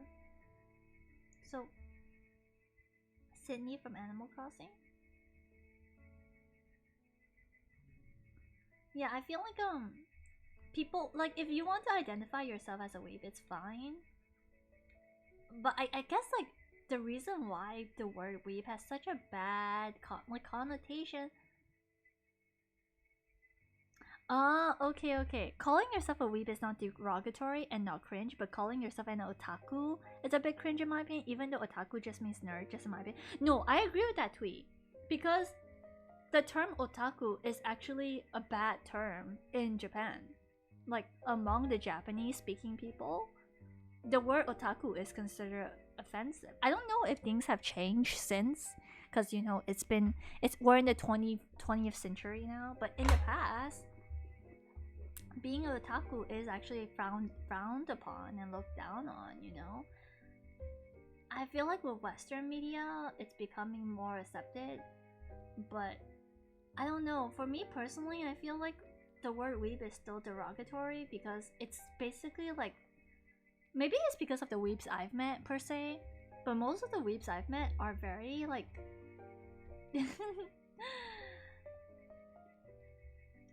cringy. That's the nicest way I can put it. And I'm sure it's not their intention to be cringy, but I feel like yeah, maybe it's just the weebs I've met. The weebs I've met are just like, I feel like they treat the culture almost as if it's like as like, I don't know, I feel like it's not a proper, it's not super proper. I don't know how to explain it. Hello, Wachan, thank you for the follow. Welcome to TFFM. I think otaku is just treated the same way as the word nerd. Is it offensive? Sugar says my friend was so close to. She said it herself. She's an otaku. I feel like if you're an English-speaking person and you're calling yourself otaku, you probably don't know the connotation around the word otaku. But this is okay.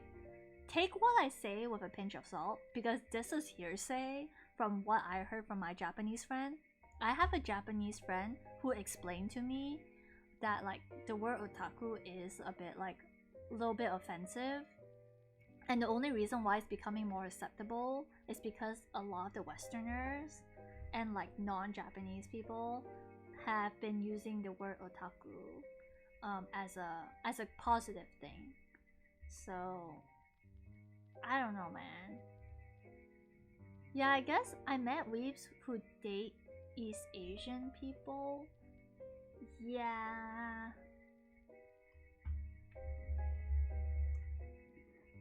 I don't know. I don't know how I feel about it because it's just more like instead of like associating myself with the word weeb, I rather just explain to people that like, yeah, I like to watch anime. You know, I watch anime, and just keep it like that. You know what I mean. I don't really.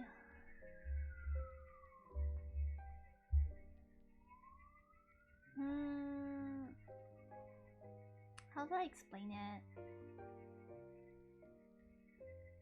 I don't really want to attach myself to a word that could be seen as offensive or could be seen as derogatory because, like I said before, a lot of the weeps I met are very cringy, and I don't want to be called something cringy, you know?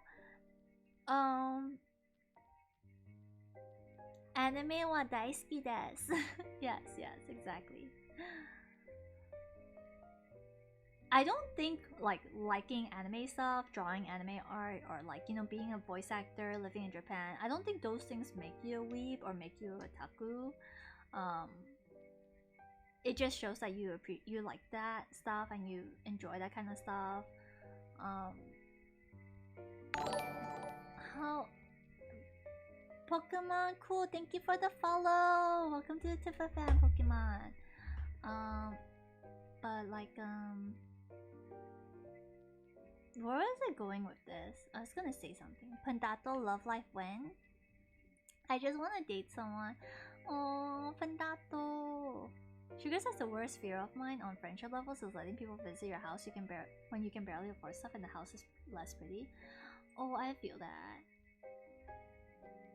But instead of like afraid of people coming to my house, I'm more afraid of people like not having the resources to serve my people, I guess. Well, like example, you know, like when people come to your house, like you want to serve them drinks or like snacks. and stuff like that. Especially if you come from an Asian household, that's just like normal. That's just normal courtesy. That's just normal hospitality rules. Thank you for the hydrate, Ollie, in the stretch. Like, it would suck if I invite people over and I don't have anything, you know? I just like, oh, I'm sorry. I have nothing. That would be worse than if, for me at least.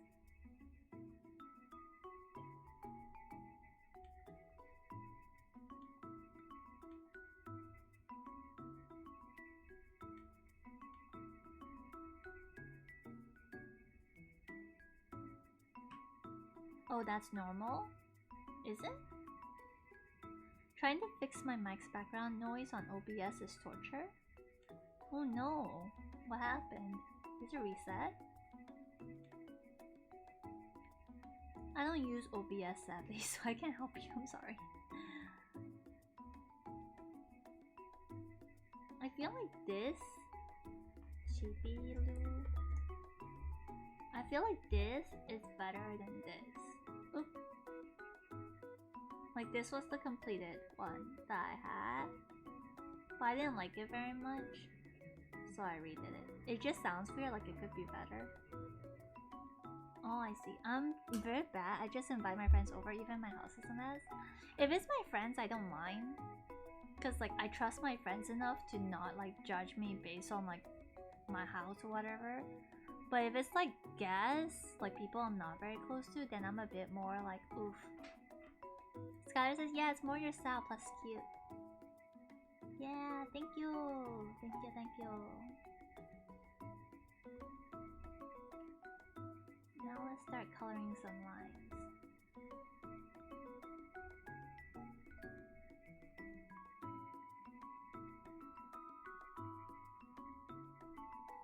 Gonna go work out with a friend at the gym tomorrow morning. Gotta go sleep now. Bye.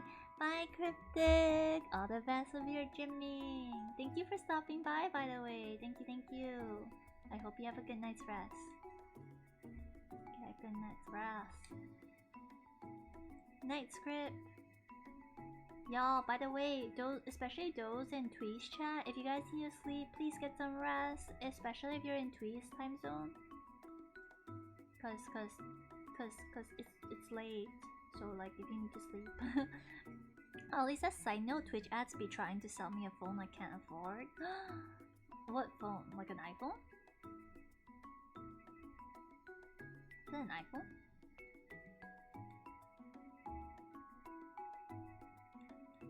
Somehow I just feel the urge to play old 2016-2017 style animal simulators for some reason.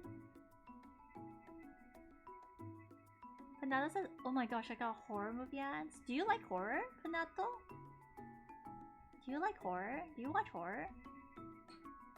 Me scared of horror? Oh, same! Same! That's what I was gonna ask you. I was like, do you watch horror?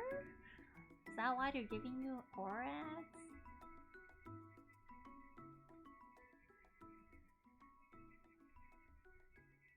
I can't watch horror movies. Like, if I do watch a horror movie, like, I think the last horror movie I watched was, A Quiet Place. And there are so many people who told me, like, A Quiet Place isn't even a horror movie, Tiff. It's not even scary. And I'm like, it was scary for me. But now I have enough drill from, like, I used to like to drill. Oh, really? What are you getting drill? Like, what's drilling about? Your life to share. Well, like Jordan Peele though. Sugar says, I'm not scared of scary stuff at the daytime, but if it's nighttime I'll feel dead. I like thrillers, not horror. Oh, I hate both. I do not like either or. Not a fan. BRB might need to restart PC. Okay, Ollie, take care. Go do what you need to do. No worries, all daijoubu. Oh, I was diagnosed with some chronic illness. No! It's been dramatic. Oh no! I'm sorry to hear that, Potato. I hope like if it's curable. I don't know. Chronic means like ongoing, right? If it is curable, I hope you get a cure soon. That's rough. But I'm all good now. Yeah, that's great. Would you guys, okay, if given the chance, the offer, would you guys meet the love of your life, but you can only meet the love of your life in a setting like your lie in April? Curable but high reoccurrence rate. So basically, you get to meet your lover, but like you're like the tragic anime heroine or hero, protagonist. No, no, thank you. But what if you can survive? Who knows? What if you get like a happy ending? I hated your line, April.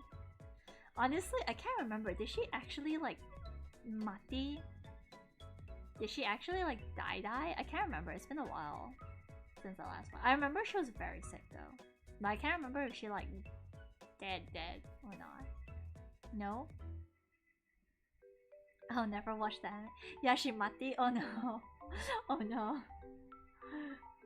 Oh, that's rough.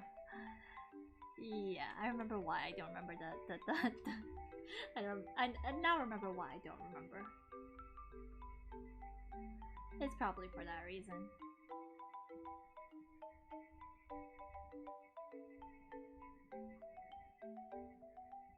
Can you speak Malay? I only know basic Malay words like mati, makan. I know tidur, rumah. I know like basic words, like very basic words.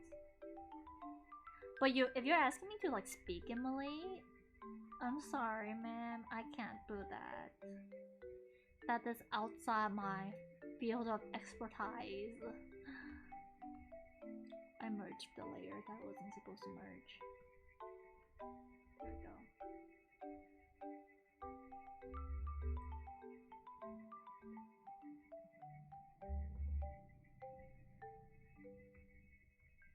Oh my gosh, the way you say teeter was so cute. Dude, I have such a strong English accent when I speak Malay. Every time I speak Malay, my friends laugh at me. They're like, they laugh at my Chinese too, to be fair. But it's just like, bruh, I'm trying my best. Kakak Tiff sangat cantik dan comel. I know you said sister Tiff very pretty and pretty. I know cantik means pretty, comel means pretty, I think. It's okay, mine is very limited. Hello Van, welcome to the stream. Hello. One thing I like about Malay, the Malay language, is that I feel like the swear words in Malay is very freaking funny. Because like example, like mak hijau is a swear word or something. It's like a bad word in Malay. But mak hijau, if you like translate it, it's your mom green. Mom green, you know, your mom green. I'm like, how is my mom being green an insult? I don't understand, you know, it's pretty funny. And then like the other insult words I've heard in Malay is like mangkok, which I find very creative and very funny. Mangkok means bowl. So you call someone a bowl, you know, this is pretty funny, right? Don't you guys think so? It's pretty funny. I was like, American Satu. Pendato says, I bought coffee today and I don't know why the cashier lady kept replying in Malay. Oof, to be fair, even in Chinese, to be green is to be cheated on. Really? Oh, I didn't know that. Metaphorically, because green means poop. Oh, I see. I thought merda was French, but it's a swear word in Spanish. Ooh, is it now?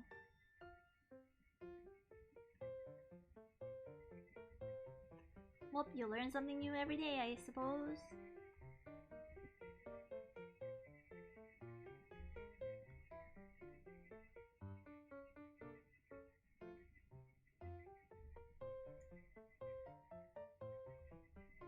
In Chinese, wearing a green hat means you've been cheated on.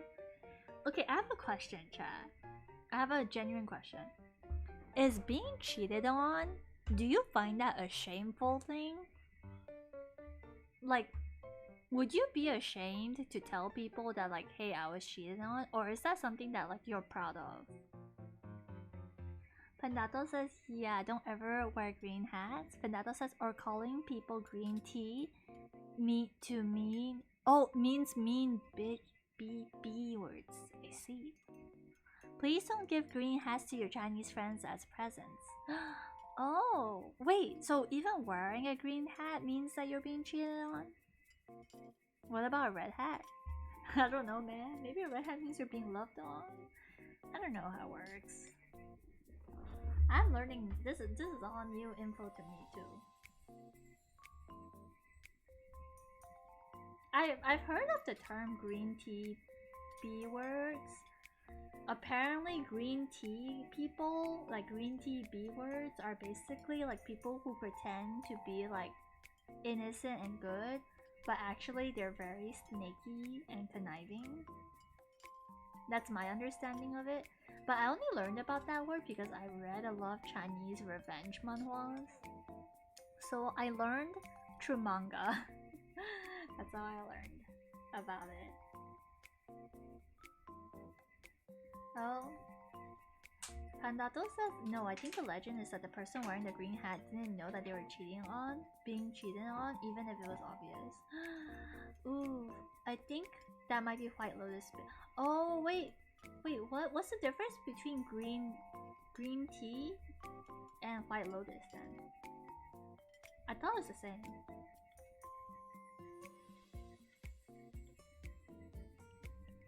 I'm confused, but it's okay.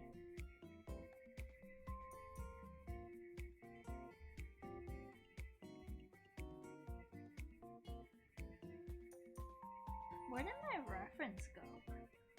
Did I accidentally delete it? Bruh. Oh no, it's here. There's even milk tea bee, Mother Teresa bee. What the heck? How many bees are there? What's a milk tea bee?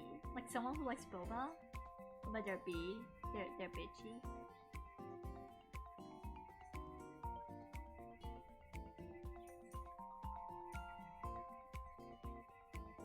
Oh, it's not even this color. It's like a yellowish color.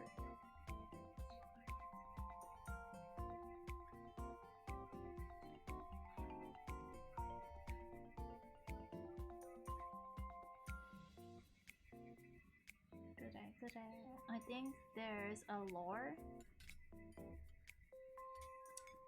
Well, I'm interested. It's very interesting sounding. Very interesting sounding lore. Color.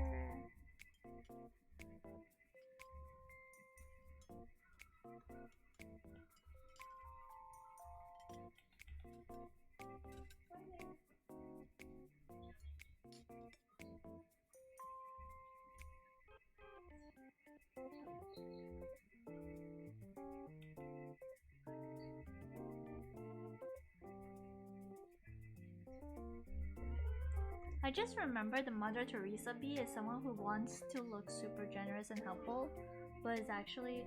Oh, I see.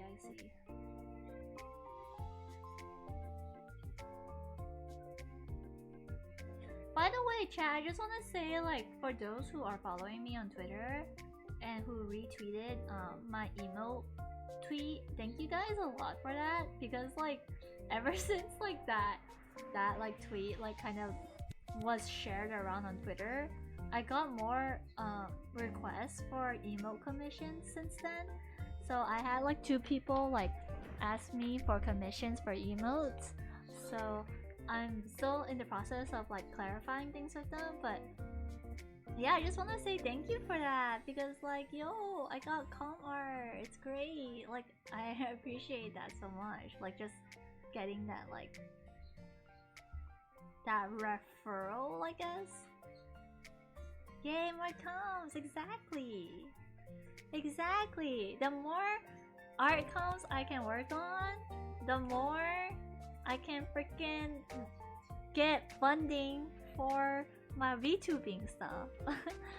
Ollie says lurk. I probably shouldn't be wearing contacts for this long. Okay, Ollie, take care, take care. Remove your contacts. Fernando says your emotes are so cute. Yeah.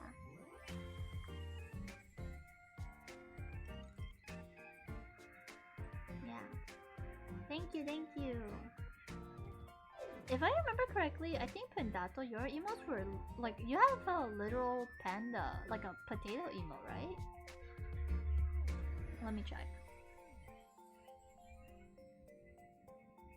I feel like I remember looking at your emotes when I was like lurking in your stream, your last stream.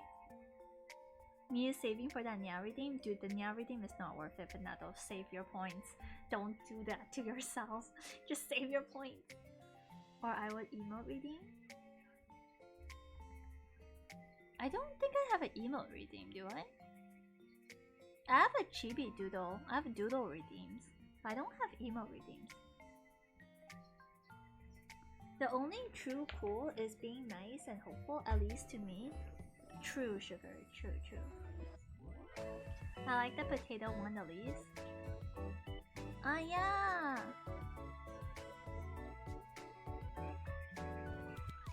It's like on fire. Oh wait, you don't. Oh, you have a wiggly one though. You have a yo and Mia wiggly emote. Kinda ugly. Aww.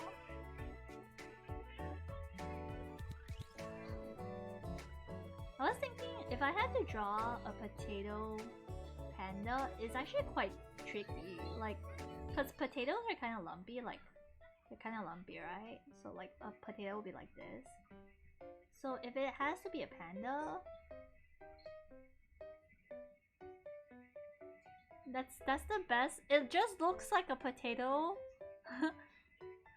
It doesn't really look like a panda, you know what I mean? I feel like a panda potato is really hard to do. And even if you were to add hands like this, it freaking looks like a lumpy potato now. it literally just, yeah, oop, you know? It does. Ah, Skylar, thank you for redeeming. Nya, the Nya redeem, it's 11:04 Nya. I will stop meowing at 11:05 Nya. Why do you do this, Skylar Nya? I say thank you Nya, but in truth, I just mean I'm suffering Nya. Wow, Banana, thank you again for the 100 biddies. It's so cute, I love it. Oh snap. If you want, you can screenshot it. It's just here's a free curse doodle for you, ma'am. here's a little curse doodle. What's the flower icon mean, Sugargrass? It's the bits badgie. It's the bits badge. So when you, I think Pendato currently has the 100 share badge. So there's different badges for different bit goals that you reach. Yeah, yeah. Skylar says, I gotta do something with my points, Tiff, Nya. Bro, no, you don't gotta do nothing with your points, Nya, okay? You can just save your points, Nya. Save your oh yeah, true, you reached VIP already, Nya. You have nothing to save for anymore. it just hit me. It just hit me. I forget it. Oh my goodness. What? Oh my gosh. Thank you for the sub. Thank you for the tier 1 sub. Oh my gosh, for 3 months? What the heck? What the heck, Pendato? What the heck? What are you doing? Sugar says, is there a way to use custom emotes without streaming? You mean without subbing? You can use custom emotes if you redeem it using the choose an emote redeem. It's 400 Tifa hearts. So if you get them, if you redeem that, you can use the emotes. However, the emotes are only available for the day, I think. It's only like 1 day if I remember correctly. But yeah, thank you for the sub, Pendato. That's what I would have done if I'm not saving for Nya. Why? Why you guys save for Nya? It's not worth it. It's not worth it at all. It's not even, bruh. You're wasting your points. Save for like art. Tiff Senpai, are you going for Comic Fiesta? No, I'm not. Because the tickets are too expensive. Like, I think I wouldn't mind paying 20 ringgit for entry. But like, tickets are literally 40 ringgit now. And also, like, on the day itself, they don't sell like one day ticket.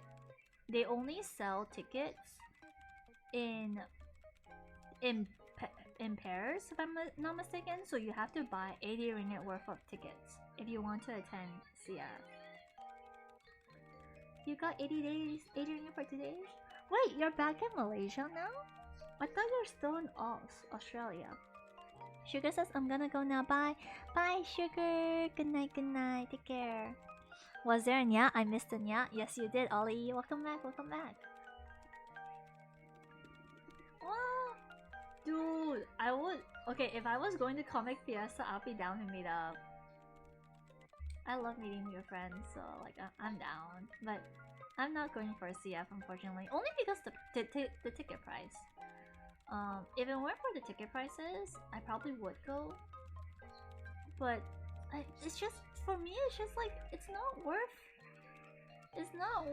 paying so much money. You know, I feel like it's a lot.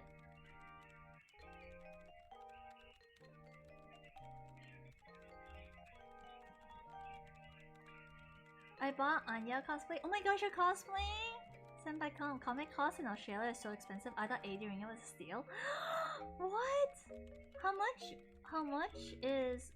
are cons in Australia? Dude, if cons in Australia are more expensive than Malaysia, then I'm just like, I guess I won't ever attend a con. Wait, let me check. Okay. Like, if I do go for Comic Festa, I'll only go for 1 day. I probably wouldn't go for both days. But the problem is, I can't buy the tickets anymore. Because if I want to buy the tickets, I will have to buy in a set, and I'm not going on day 2, so it's such a waste. Go on second day towards then. Honestly, that sounds like such a good idea. Everything gonna be on discount. Honestly, true. You're right in that though. You're right. But I won't have the tickets. Like, they really don't sell the tickets individually, from what I heard. Cause I have a friend that wants to go to CF, and she can't. She only wants to go for day 1, but she can't. She can only buy it in a set. Share with someone, the other person can get the other day. I don't know anyone who would go. And also, I don't really want to pay for... Okay, this is the only way I would go for CF. I need to share my ticket with someone, okay? I talked about this. This is how I would... And this is like so cheap of me. But look, 40 ringgit for entry to a con is crazy. Oh, yes there is. Thank you for the follow. Welcome to Tip of Fam. Yes there is. Like, 40 ringgit just for 1 day entry is kind of crazy. So like, if I pay 20 ringgit, it's still okay. Like, I don't mind sharing a ticket with my friend. Like, I pay for like half of their ticket or something. That's something I could do. I might do that with my cousin. I probably need to talk to her and see if she already bought tickets for CF or not. Not to see my Anya cosplay. Will I get to see your Anya cosplay on stream? Can I see on stream? Oh damn, they really can't be sold separately. That sucks. I know, right? I know, it sucks.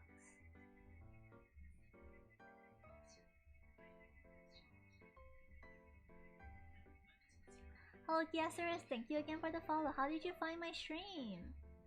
And also, feel free to share what your favorite food is. I like to get to know my chat. I didn't get a wig though. Pink hair already. Oh yeah, you have natural pink hair. Dude, you know, one of my favorite lines that Anya does is the part that where it's like, Anya Sabishi. Anya has no mama. She's so lonely. I thought that was so funny. The voice acting for that part is so funny to me. It's so freaking cute. I love it.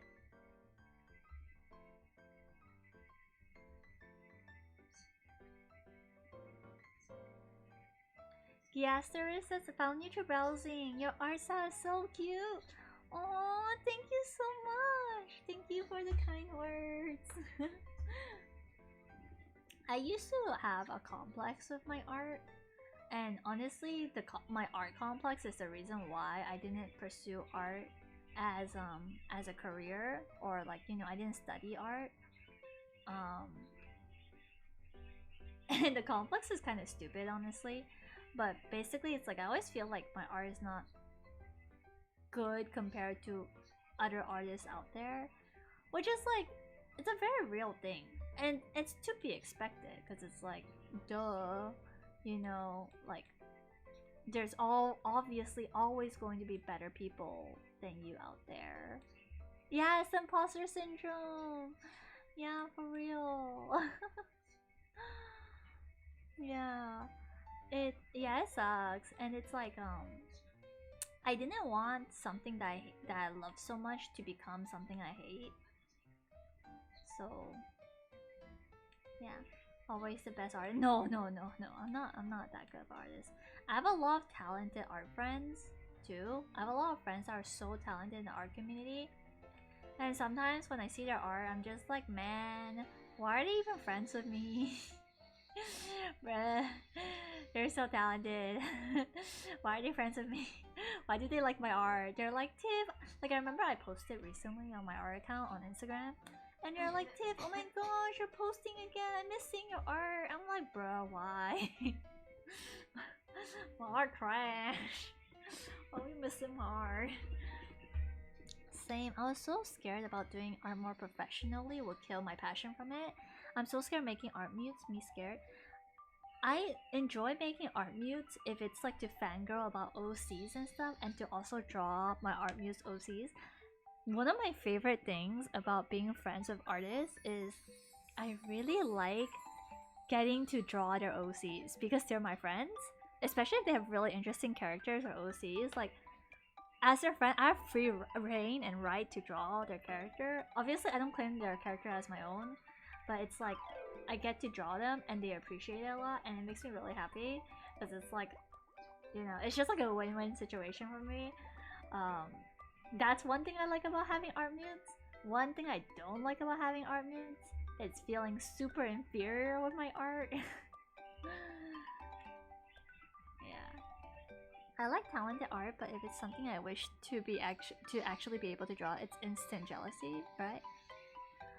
Oh my, I just checked the con going on in Australia soon. Early bird ticket $65. $65?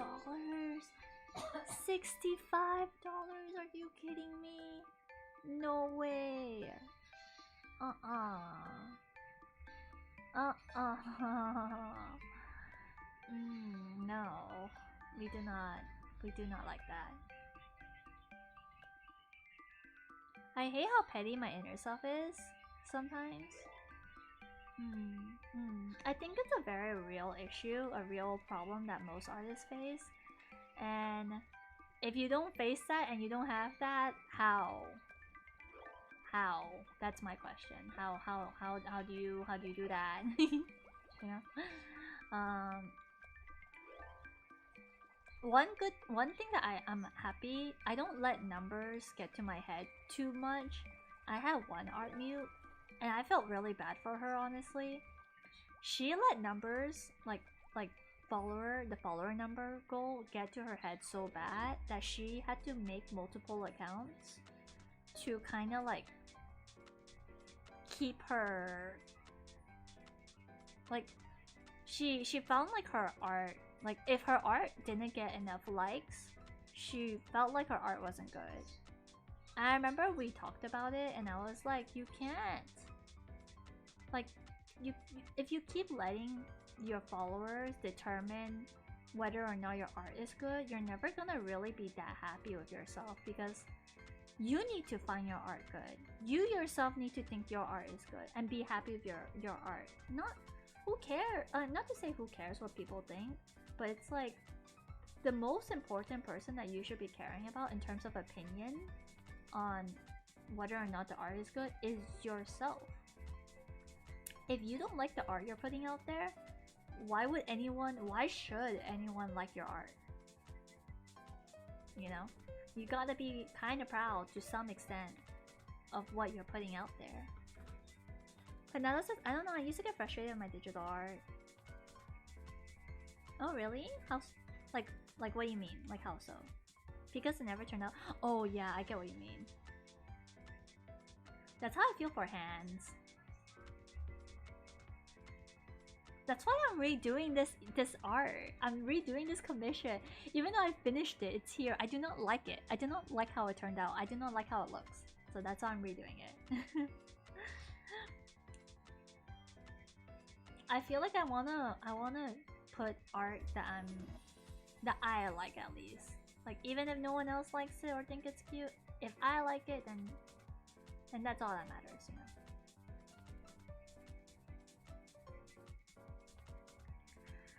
But now I've come to acceptance. That's how I feel about outlining and coloring. Me wants to rage quit sometimes. Oh, for real. I feel that way towards rendering sometimes too. Or like, oh my gosh, do you guys get this? Do you ever like sketch something and then like and then when you line art it, for some reason your sketch looks better than the line art and you just feel like raging? You just feel like, oh my gosh, why is my line art not as good as the sketch? I've had so many sketches turn out way better than the line art, and I question myself sometimes, like, why am I like this? Why does my hand do that?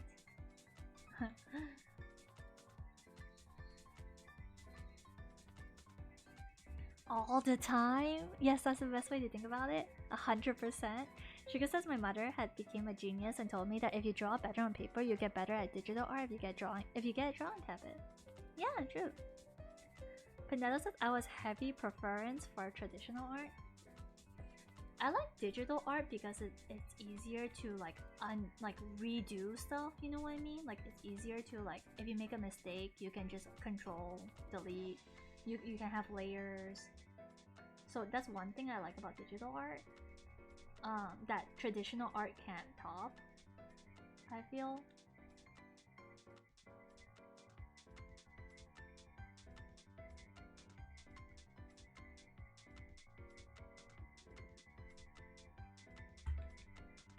I love scenery art too. I need to do scenery art for this commission actually.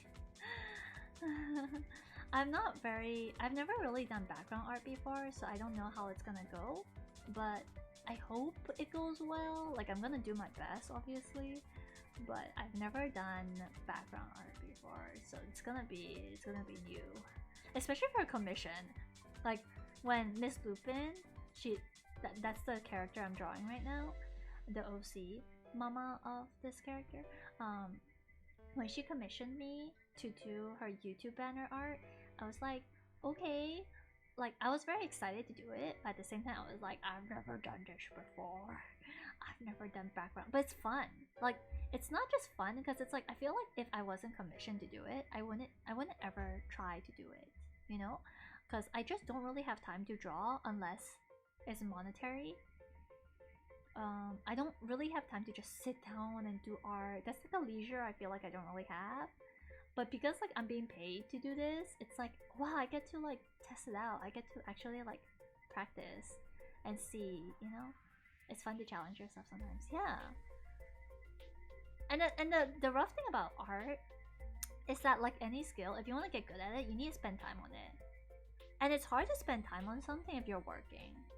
Like when you become a proper adult, which is rough, like to find time to do things you love, man, sometimes it's hard because like sometimes you just want to rest. Sometimes you don't even want to work hard. You just want to take a nap because you don't really have time to do that anymore anyways. You know what I mean? Sugar's Potato says sugar. Ooh, Christmas tree. I do be drawing 3 triangles and 1 rectangle. For real, same. Sugar says, I mean, I can draw you a Christmas tree. I think,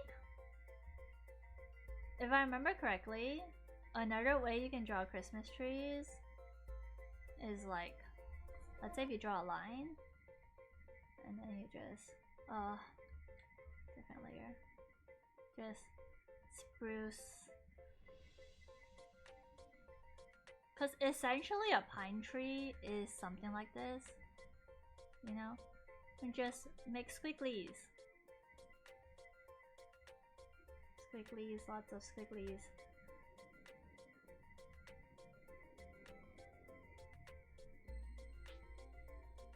Something like that. There you go, there you have a pine tree.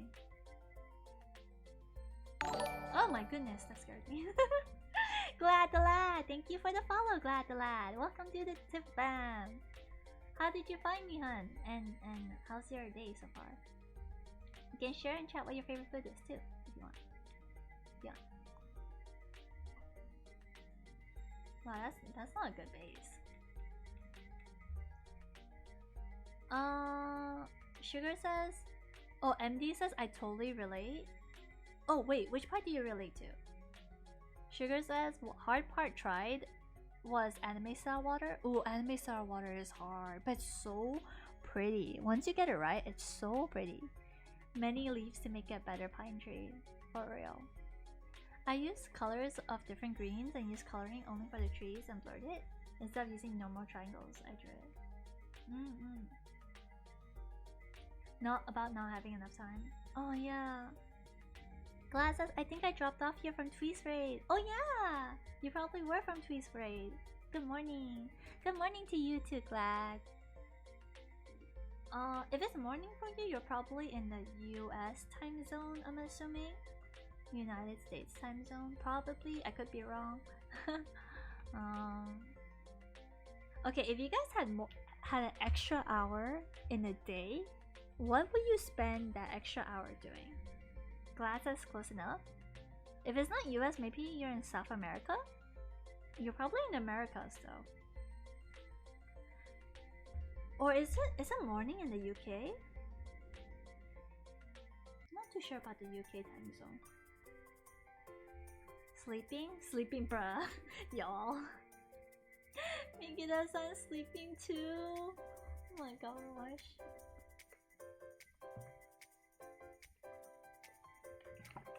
Let's be honest, I'll be procrastinating. Skylar says finishing that assignment I need to finish. Please go finish your assignment, Skylar. Go work on your assignment. Don't procrastinate. Why are you here? Go work. You can work well listening in. Probably sleeping as well. Okay, aside from sleeping, if you had to use 1 hour of your day to do something aside from sleeping, what would it be? Oh, don't worry, Tiff, I was doing it. Okay, good job. You're a good student. I should have never doubted you. I should have never. You know, Skylar was like, I got pretty good grades one day. She was like sharing. She was like updating us on her life. She was like, I got pretty good grades. Dude, her grades were like all A's. Like, excuse me? What do you mean pretty good grades? Those are excellent grades. What do you mean? Pandato says, I'm gonna have to lurk now, Tiff Senpai. Thanks for letting me expose stuff in your stream. No, of course, Pandato. Thank you again for the 1 biddy and for the support. I hope you have a good night's sleep. Or if you're going to bed, okay? Thank you again for chilling with me. Skylar says, bro, trust me, I don't even have time to procrastinate. Glad says, anyway, what was it that you asked? What's my favorite what? Oh, I asked, what's your favorite food? Like, what's your favorite food? Skylar says, it's art. I stayed up to finish homework, okay? Sugar says, I shared it. I'll be honest, it's the prettiest tree I've ever drawn. Oops, Lechonk emote died. No sleep. Sleep is for the weak. Sleep is good. I'm weak then. I need sleep. I need my sleep.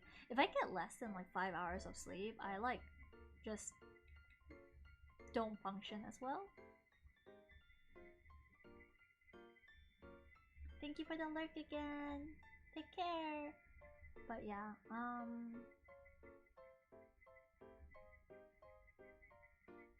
oh yeah, I was supposed to finish coloring this. I was in the middle of coloring this and I stopped halfway. Glad says, ooh, my favorite food is Cajun style broiled crawfish. Dude, that sounds so good. That actually sounds so good right now. That sounds, dude. I don't think I've ever tried crayfish, but from what I heard, it's like it tastes like like a mix between shrimp and crab. Not crab, lobster. That's what I heard about crayfish. And honestly, it looks so good. It looks so good. I like spicy meat. I like any. I love shrimp. If I had to choose like one of my favorite seafood, shrimp would definitely be one. Like if it's not lobster or crab, then shrimp. I like shrimp. I think I like shrimp a little bit more than crab because shrimp is easier to eat. Crab is kind of hard to eat. Like you kind of have to have the skill to know how to like peel a crab, to know how to properly enjoy crab. It's in the art channel on Discord if you want to see it. Thanks, Sugar. I'll check it out after this.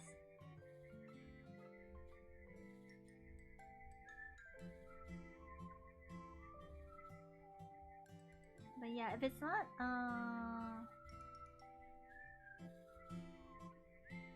do you know how to make? Do you know how to make crawfish? Do you know how to make the dish, the Cajun style broiled crawfish? Crawfish is like intense shrimp with a slightly earthy, almost truffle-like tinge to it. Ooh. Okay, that's a pretty good description of it. That makes it sound really appetizing. Man, some crawfish right now. A little bit rather nice. Not gonna lie.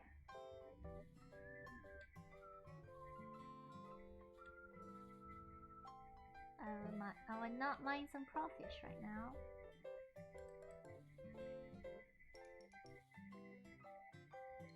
Okay, let's color the clothes next.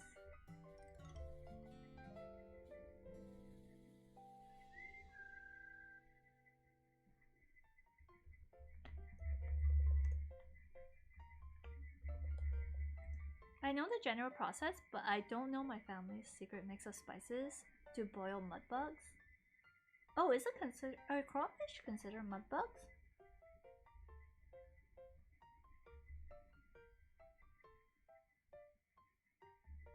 Yeah, I've never had crawfish before, but it's like, again, I'm down to try new meats. I think the most unique meat I've ever had was like peacock. What's the most unique meat you guys ever had? I would consider crawfish to be quite unique, because not a lot of people have the chance to eat crawfish. Like it's a pretty unique food. That's one of their nicknames because they live in mud, which is where the earthiness comes from. Oh, I see. Oh, nice, nice. That's cute though. A mud bug. A mud bug. You wanna go mud bug hunting? You know, sounds pretty cute. I think mine would be escargot. I have yet to try escargot. I do want to try escargot one day though. That's one of my bucket list items. I want to eat uni again too. I miss uni. I freaking love uni. Uni is so darn good, chat. If you guys never had uni, I pray, I pray you guys will have the chance to try uni one day. This is so good. It's so creamy. It's like the pudding of the dessert. Like sorry, the pudding of the sea. Like if the sea were to have a pudding, that's uni. How do you ask for help on Poke 2? I forgot. Poke 2? What's Poke 2? I think frog leg is the most exotic meat I've had. Ooh, doesn't frog meat taste a bit like really silky chicken meat? Do you feel that? Or is it just me? I feel like frog leg tastes so much like silky chicken meat. I remember the first time I tried frog meat, I genuinely thought that I was eating really small chicken wings. And then my aunt came up and she was like, "Wow, Tiff, you're so brave." I'm like, "Why am I brave?" She was like, "No, like, no," she didn't say you're so brave. She was like, "Wow, you dare to eat it?" And I was like, "Yeah, dare to eat what? What's so special about this?" And they're like, "Oh, it's just frog." And I was like, "Oh, I was not aware. No wonder it was so silky and so smooth." Because it wasn't chicken. It was frog meat. Good to know. Never ate frog meat. It literally tastes like silky chicken. That's the best way I could describe it. Silky chicken.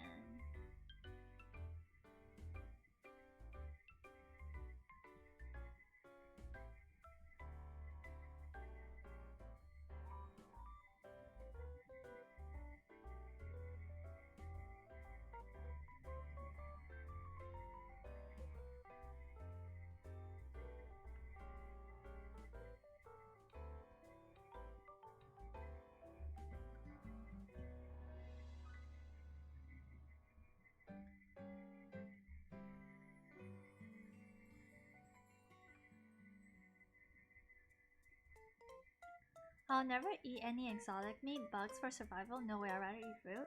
I think I've tried worms before from Thailand. I also tried grasshopper.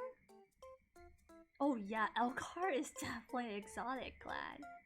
Would you consider elk heart to be exotic? For sure. Dude, don't even talk about the heart.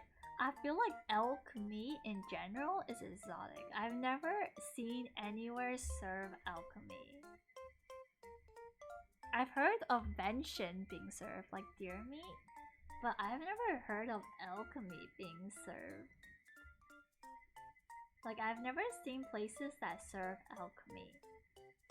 Like, for real, I'm not even kidding you.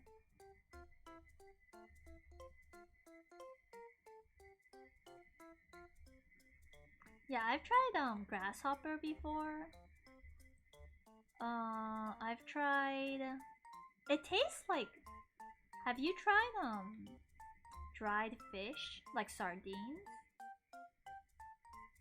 I've tried. It's like a fishier version of sardines. That's what grasshopper tastes like. Glasses is not that uncommon, but I guess it's different if you aren't elk around. If there aren't for real. Wait, can I ask where you're from, Glad? Like, where are you that you're getting this access of elk meat? What does elk taste like? That's one thing I want to know. I want to know, does it taste like deer meat? I've never tried venison before though, so I wouldn't really. Even if you were to be like, yeah, it tastes like deer meat, I probably wouldn't know, so I've never tried it.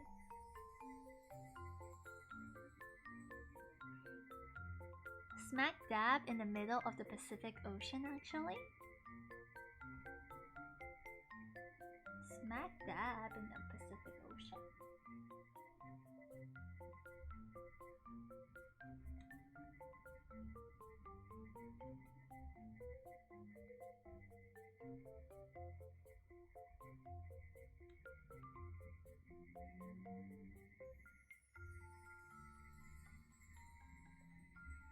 Huh, this is quite a dark color. Okay, there we go. That's alright. Let's screen this.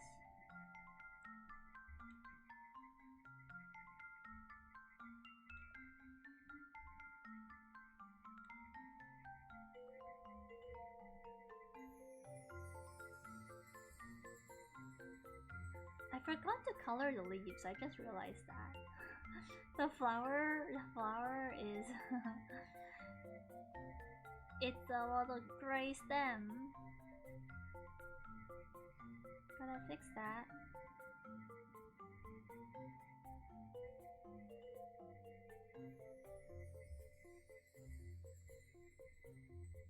we go.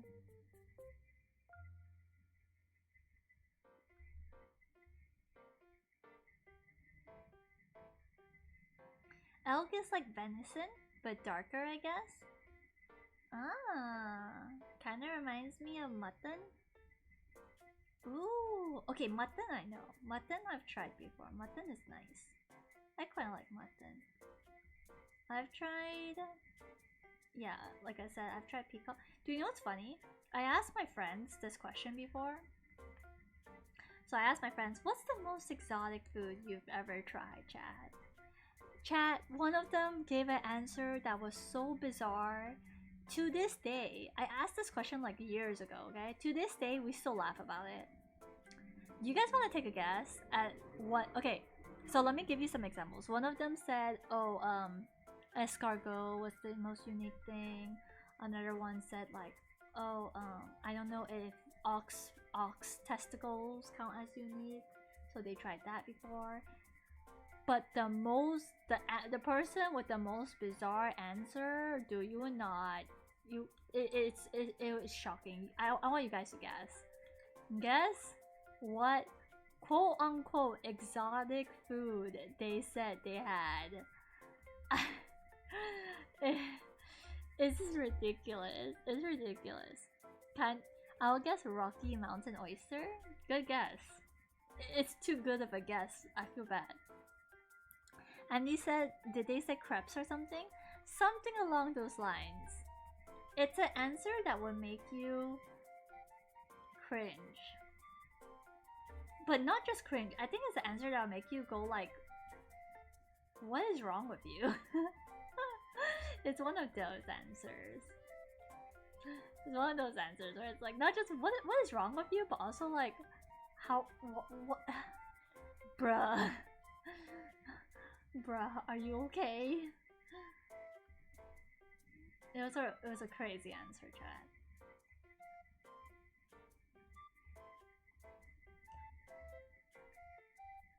I feel like I was there. I've told this story before. I've told this story before. I don't remember if I've told it on stream, but I have told this story before. And it's still wild. It never not get wild. Like it's never not strange. Yeah.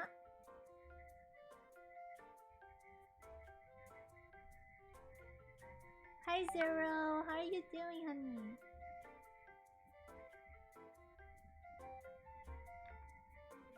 Welcome to the stream. I'm speed running this art now. I'm almost done.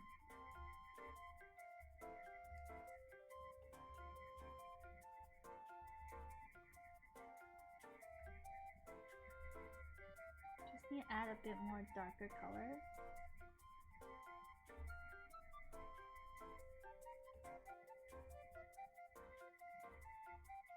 Instant noodles? Okay, I'm gonna give you guys a hint. It starts with the letter P. The exotic food they had starts with the letter P and is 4 letters long. 4 letters long, starts with the letter P. Zero says, I'm good. Prawn. No, 4 letters, not 5. Pork? Nope. Prawn is not that exotic. Zero says, I'm good. I was doing some Genshin when all of a sudden my game crashed. Sugar, welcome back. Welcome back. Okairi. Peace. You guys are so cute. Zero says, I managed to help a friend grind some bosses, flex the amount of Electro Mommy characters I have. Nice, nice. I feel like the cryo characters are more mommy. I forgot the glasses.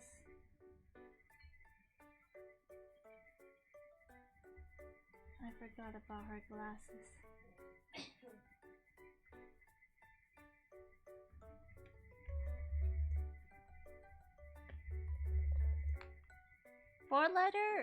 Four letters starts with the letter P. Pear? Nope. And mind you, this 4-letter word was in my friend's mind the exotic the exotic food that they had.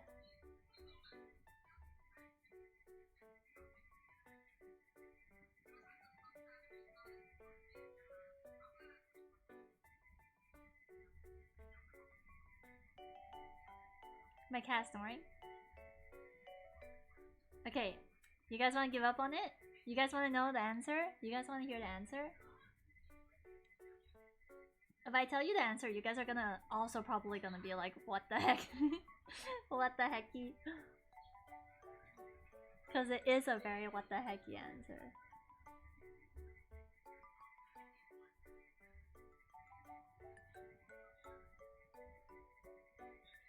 I give up. You guys ready?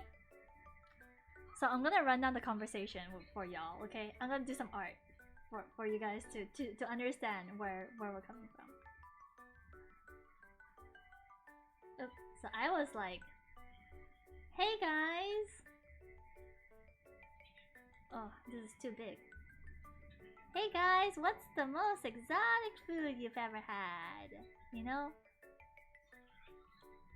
Just the most innocent question in the world. You know, just fun, very fun to ask. No reason why I should get a weird, bizarre answer, right? So like we're talking about exotic food, like escargot, peacock, stuff like that. I was explaining what peacock tastes like, and then my friend was like, I don't know if the food I had was considered exotic. Okay, they're like,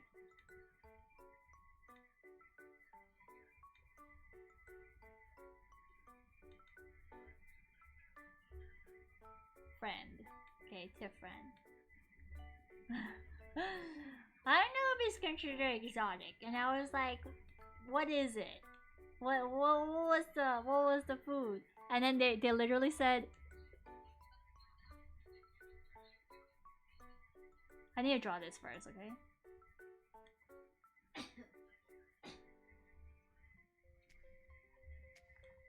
Plum?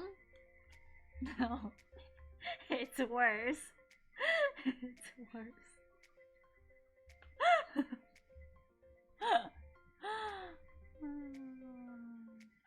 You guys see where this is going? Do you guys see where this is going? Very seriously, they asked me, is dog poop considered an exotic food? They were literally like, they're like, is dog poop considered an exotic food? They legit asked us that question, chat. They were like, is dog poop considered exotic food? And like, I was just,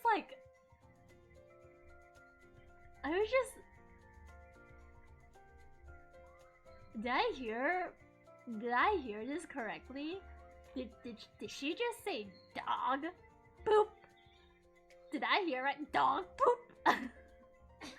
Mind you, this friend that asked has like they have like 6 dogs, okay? They have like 6 dogs and like a bunch of kittens, like a bunch of cats, like 8 cats, I think. And then we're all like, bro, what, did you intentionally eat dog poop? What is it? Spill the story. What is it? And then they're like, no, of course I didn't intentionally eat dog poop. And then they were like, oh no, you know how my house is very clean? My house is very clean. So like there's one time I saw like a brown piece of chocolate on the floor. Because my house is so clean, I thought it was chocolate. So I picked it up and I ate it. And then I realized that I didn't actually have chocolate in the house. It was dried poop. And then she was like, I think I ate dog shit.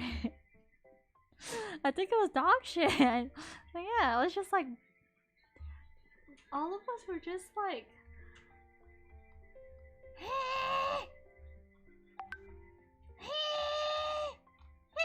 What do you mean you ate dog shit? Ah, what?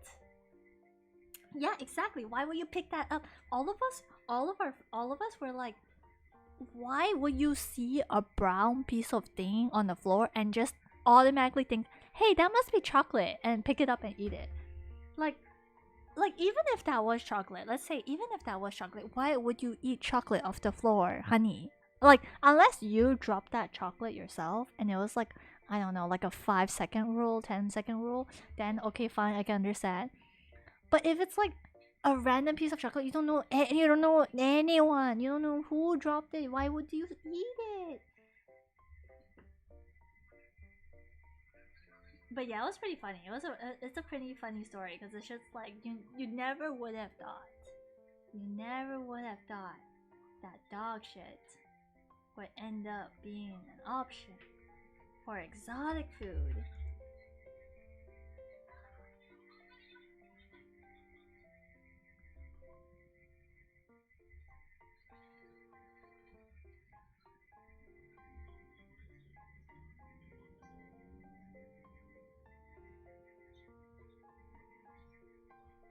Ah, okay, there we go. I accidentally deleted a layer that I was not trying to delete.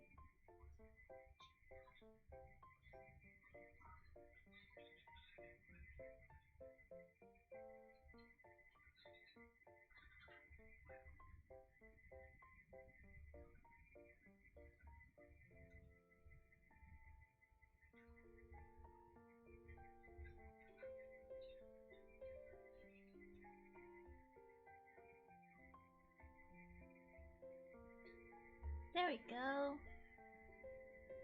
I think I like this a lot more.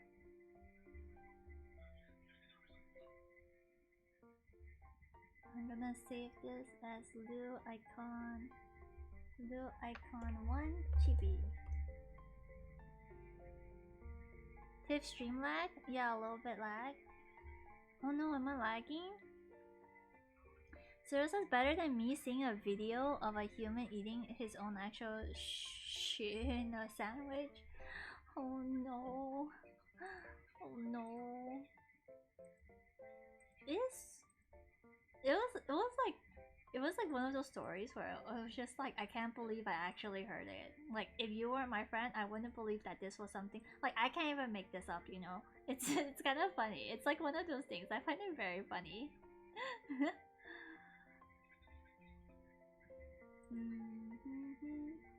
Oh my gosh, glad you're a voice actor. You're planning to be. Oh wait, do you stream, Glad? Wait, let me give you a shout out if you're a streamer. My dude, Glad the lad. Am I still lagging? Are we still in the lag mode? There we go. Here's a shout out.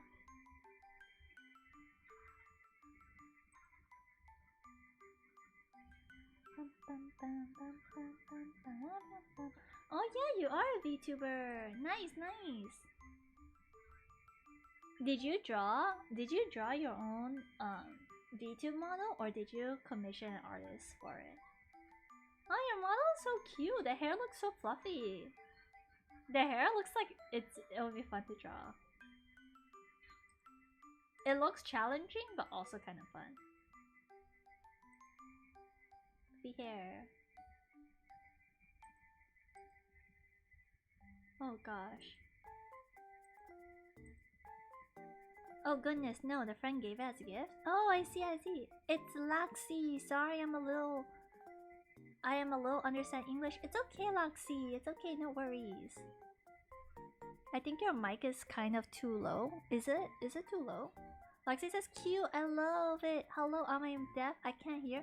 Oh, hello, Laxi. Welcome to the stream. Zero says, to this day I regret watching that video. Dude, I would too. Like, I would cleanse my eyes with holy water. Sugar says, I accidentally went to another stream and it was so loud. I'm sorry to hear that. Zero says it made me who I am, a curse as F person with some permanent brain damage. Oh no, Zero. Oh no, honey. Yeah, I think I'm gonna end my stream here tonight because it's a bit late. I would draw. I want to work on the other stuff too, but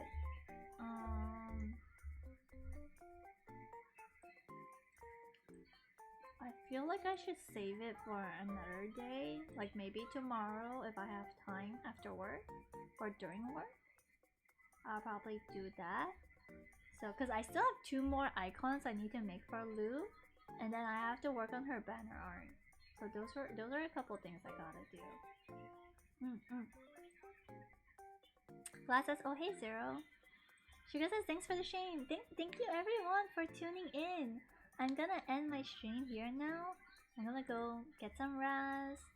I need to wake up early for work tomorrow. It'll be my first day on the job. So I'm looking forward to that. Thank you again for hearing me rant. I'm sorry, I was very schmad, but now I'm no longer smad. I'm no longer mad or angry. I'm just chill now. I just feel good. I just feel like I'm in a good place now. So yeah, thank you guys for giving me a place to have an outlet where I could like just rant. Best of luck on your first day. Thank you, Glad. Thank you everyone. Okay, well, I'm gonna raid Wifey because she is streaming. We're gonna raid the person that I'm drawing right now. Here are your raid messages. Raid 1 is if you are sub and you can access this emote, the March emote, which is honestly one of my favorite emotes. It's so freaking cute. Look at that.